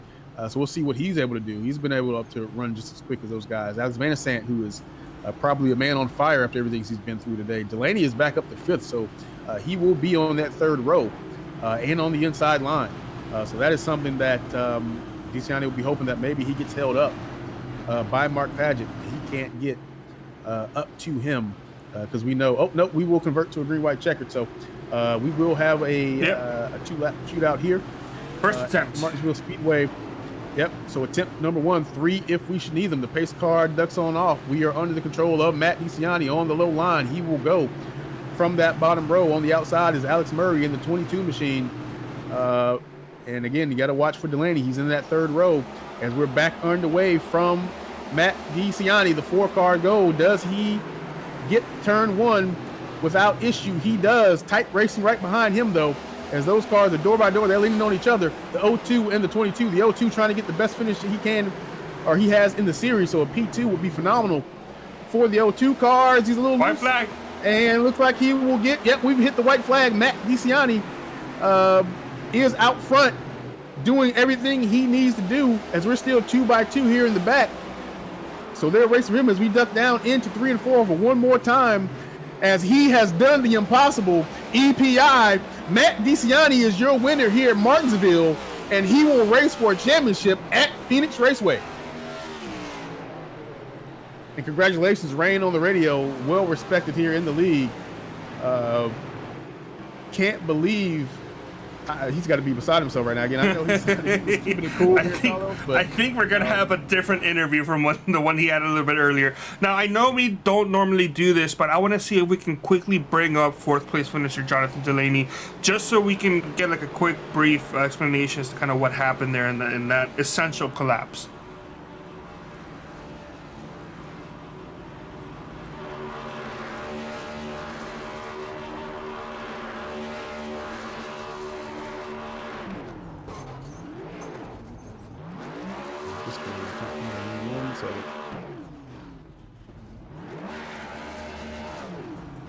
So yeah, Matt DeCiani is your winner of the race. Again, he clutches up big time here at Martinsville Speedway. And we will kind of wrap up here. Let's see if we can grab John Delaney here real quick. Just get a real quick word before we jump into our top 3 finishers here on the race. I'm trying to find John Delaney. I moved him to the waiting room. Oh, well, that's why I can't find him. There we go. All right, we'll just get a quick word with John Delaney. John Delaney, Samaras in the booth. You got a copy? Yeah, I do. Well, you finished 4th, man, but we just wanted to get a quick word with you and see what seemed like the kind of collapse of collapses. We were kind of curious. Was there equipment failure? Was there adjustment going awry? What kind of happened there? Kind of tore your race apart there the last 20 laps. I just lost talent. I pulled a Cam Stone, dominated all race, and with one of the late race restarts, just absolutely threw. Yeah, just got a little too loose in the center. I short field and just lost the rear end and was just trying to catch it up the racetrack. And once that happened, it went south from there. So, but yeah, we had a really good car. It was really good. So yeah, sucks we couldn't got the win, but man, congrats on Matt for clutching that up. He's I'm sure he's pretty happy. Yeah, we're gonna get a word with Matt here in a second. So, yeah, well, good on you, man. We wanted to see what was going on. So just losing talent. So maybe you got to save some. Don't waste all that on the contender series, and maybe scale back maybe 12 of those hours a week you're working, and stop putting in those 96-hour weeks, and save a little bit here for Phoenix. But all right, well, good on you, man. We just wanted to get a quick word with you, see what happened there. So we'll put you back up top. But good run, good way to recovery. So you dropped back to about 5th, got up to 4th. So good run for you. And we will catch you at Phoenix. Thank you, guys. All right, so real quick, let's just recap. I don't think we went over our finishing order here, Carlos. If you want to go over that real quick. Oh yeah, we can pull that up. Yeah, I just really wanted to get him before he left. And also we have Brandon Sheridan on the YouTube chat asking who's the championship for. Well, we know for sure who 3 of them are. I don't know if Race Control will be able to get that 4th confirmed driver out before the broadcast ends. But Matt DeCiani needed to win. He's one of the 3 drivers we know for sure are in. The others are Jonathan Delaney and I'm blanking here. Yep. So Mark Paget was your number 3 finisher here for on the stage. For the race. So Delaney takes away your 4th position. Alex Van der Sant was in your 5th position in 96 machine. Dustin Hall, who got that lucky dog, was able to get back up to the 6th position. RJ Root in 7th, so a good comeback for the retiree. So we'll see if he comes back for Phoenix, but a good run knocking off the rust here for the 45 car. Andrew Dyson, after all the stuff he went through, in 8th position. Jim Schofield in 9th. In your 10th position was Derek Heitman. And then we get into the lap down cars and the cars that kind of had some issues. Jason S. Taylor, not the night he wanted, similar to what he kind of had in D2. So he's 11th. Randy Drumhiller faces through all the attrition, and he comes out with a 12th place finish. Tanner Marty in 13th. Nolan Hodgson in 14th. Then the rest of the cars kind of were sitting behind the wall. Cody Colley Ran slightly better than Homestead, but still found himself off pace after kind of that first stage.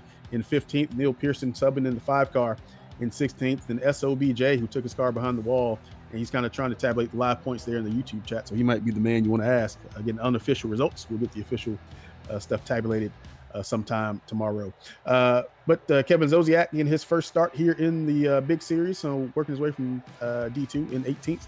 Lukey Bear, Lucas Hoitzma in 19th after having that strong finish, so lost talent, but he was already locked in, so he's one of your championship 4 after winning last week. Kyle Ammon in 20th, Adam Benefield in 21st, and Wayne Grass rounding out your last position in 22nd. So that being said, let's get our top 3 finishers. So we'll get a word with Paget, Murray, and DeCiani here momentarily. As well, my Discord went full screen. I do not know. But we have them in the waiting room here, so we will get a word with. We'll start. Let's go ahead and start with our winner, Matt DeCiani, and see if he is just as cool as he was when we initially talked to him right before that set of restarts. Wait, who are we talking to? Matt DeCiani is. Oh, Matt DeCiani, Smarts in the booth. You got a copy? Yeah, I got you. Well, Mr. Clutch himself. Holy hell, man. You were cool as a cucumber when we talked to you last time, but after you've already got the job done, how do you feel about the race? You were able to put it together. They definitely tested you at the end, man. You had to do about 16 million restarts and hold everybody off, but hold them off you did, and here you find yourself with the checkered flag here at the end of Martinsville Speedway. Yeah, holy hell's a good way to put it, because, yeah, I mean, I was the top 3 car, maybe top 4 tonight. I don't know. I mean, I just hung around, kind of just seeing if something would happen. I mean, honestly, if that stayed green, John probably had that in the bag easily. And I don't know, just the stars aligned, got the track position, and yeah, the cautions at the end worked out. I mean, I was pretty nervous to take that first one with like 27 to go, but then I don't know, after the second and third one, I felt pretty comfortable, and I was fine with whatever happened the rest of the race. Yeah, it was impressive. Again, we were watching patiently. Again, you seemed pretty cool, so we were, look, if he can get going on the restarts, and you did, man. You never overdrove it going into 1 and 2. You didn't get on the gas, getting out of 3 and 4, trying to hold on to the lead, and you're able to step off from them. So good execution all the way through there. Once you inherited the lead, you never looked back. But just talk to me a little bit, man. Obviously, so this is a long season that we go through, 36 races. We do the full bit. You've been with us almost all of those races. And I don't know if when you started this, did you ever thought that you'd ever have a shot at the championship, or if that was even a goal of yours. But now that you put in all the work, you and your teammates, all the setups and all the practices you've gone through, all the official sessions and the NIS races and all the Saturday nights, even the night, man, the tempers were flaring as guys are tripping over each other left and right. What does it mean to be racing for a championship in Phoenix after putting in all that work and all those laps, all those miles, man, over these full-length races and racing with us crazy folks here on Saturday?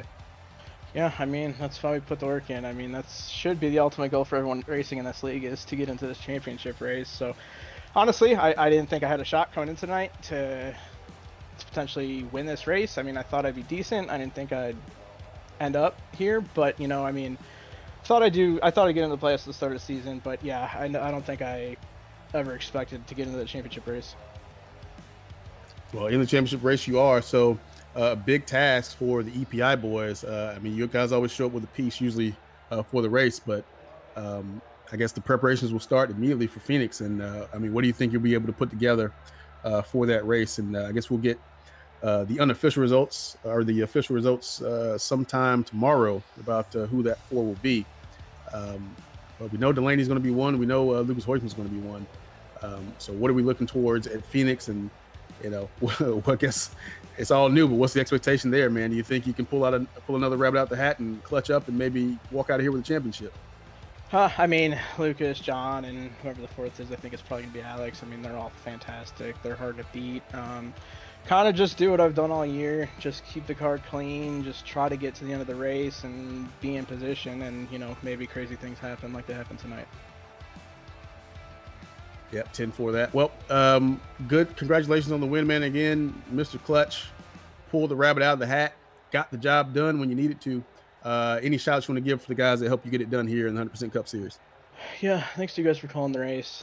Big shout out to EPI, Michael Conti, who gave me some driving tips this week. You know, I don't think I would have had the pace without him working me with a little extra this week, so I really appreciate that from him. Shout out to Martin PC, it's what I'm running on. But yeah, thanks guys. All right, 10-4. Congratulations on your win, man, and good luck at Phoenix, racing for your first championship here in the 100% Cup Series. Thank you. All right, that's your first place finisher. So brand new minted championship 4 contender, Matt DeCiani. And we'll get a word with your second place finisher here, Alex Murray, into the booth. So Alex Murray's the Martinsville booth. You got a copy? They got you. Well, Alex, man, what didn't you guys go through there on the track? I guess you were one of the guys that kind of, we heard tempers flaring left and right. You had some adversity, some contact here and there. I know you're racing quite a bit in the top 10, trying to work your way up to the top 5. So just tell us a little bit about that journey tonight and how it feels you're able to pull off second place finish. You got your stage points. It looks like you should be into the championship 4. So how do you feel about the race? How you were able to execute, man, and how did it go for you? I thought it went relatively the opposite of what I wanted. Definitely was not a smooth night. 2 huge mistakes on my part, double downshifting.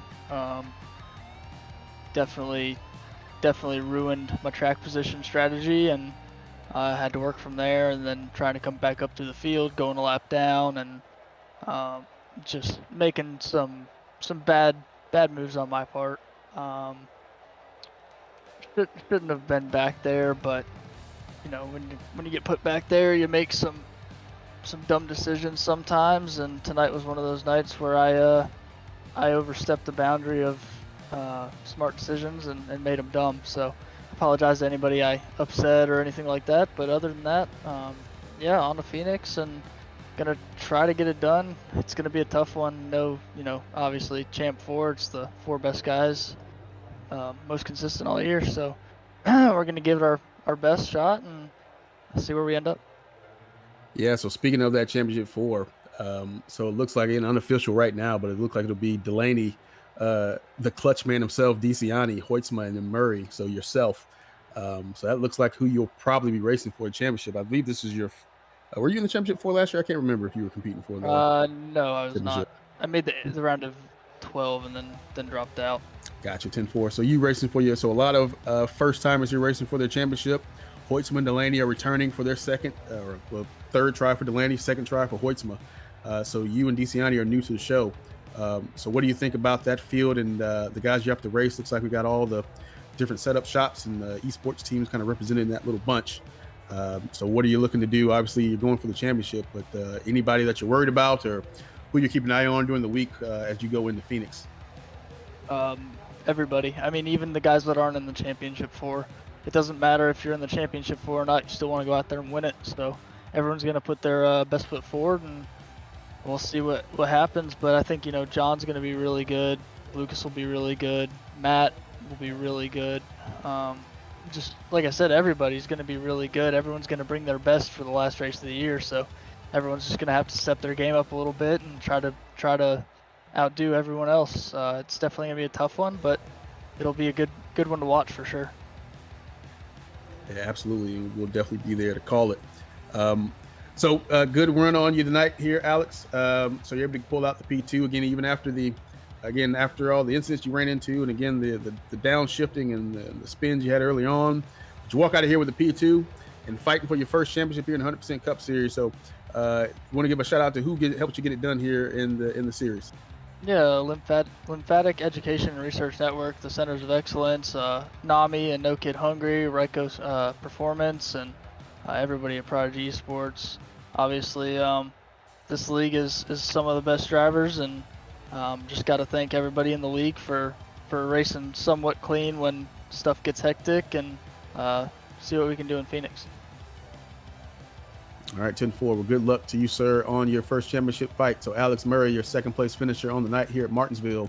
And we will roll on to get to Mark Paget, who for a long time was running here P2 and was able to pull out the podium position And again, that might be his best position in the series. So we will get him in the booth and have a word with him. So your third place finisher, Mark Paget, in the booth. You got a copy. Yep, I got you.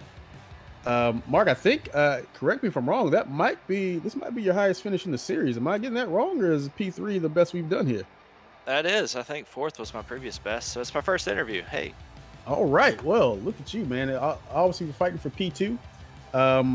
Look, chaos. As I said, all the multiverse collapsed in on itself, and supernova stars went supernova, and all kind of explosions happened there at the end. In stage 3 with Delaney, who, his own words, lost talent, and that opened the door for Matt DeCiani. But that also opened the door for you. You found yourself up in the P2 after racing hard with Nolan Hodgson. We were kind of watching those battles earlier on in stage 1, stage 2. You guys are kind of tied together. So, yeah, man, just tell us about that race. And at the end, you restart after restart, and what you had to do to kind of secure this P3.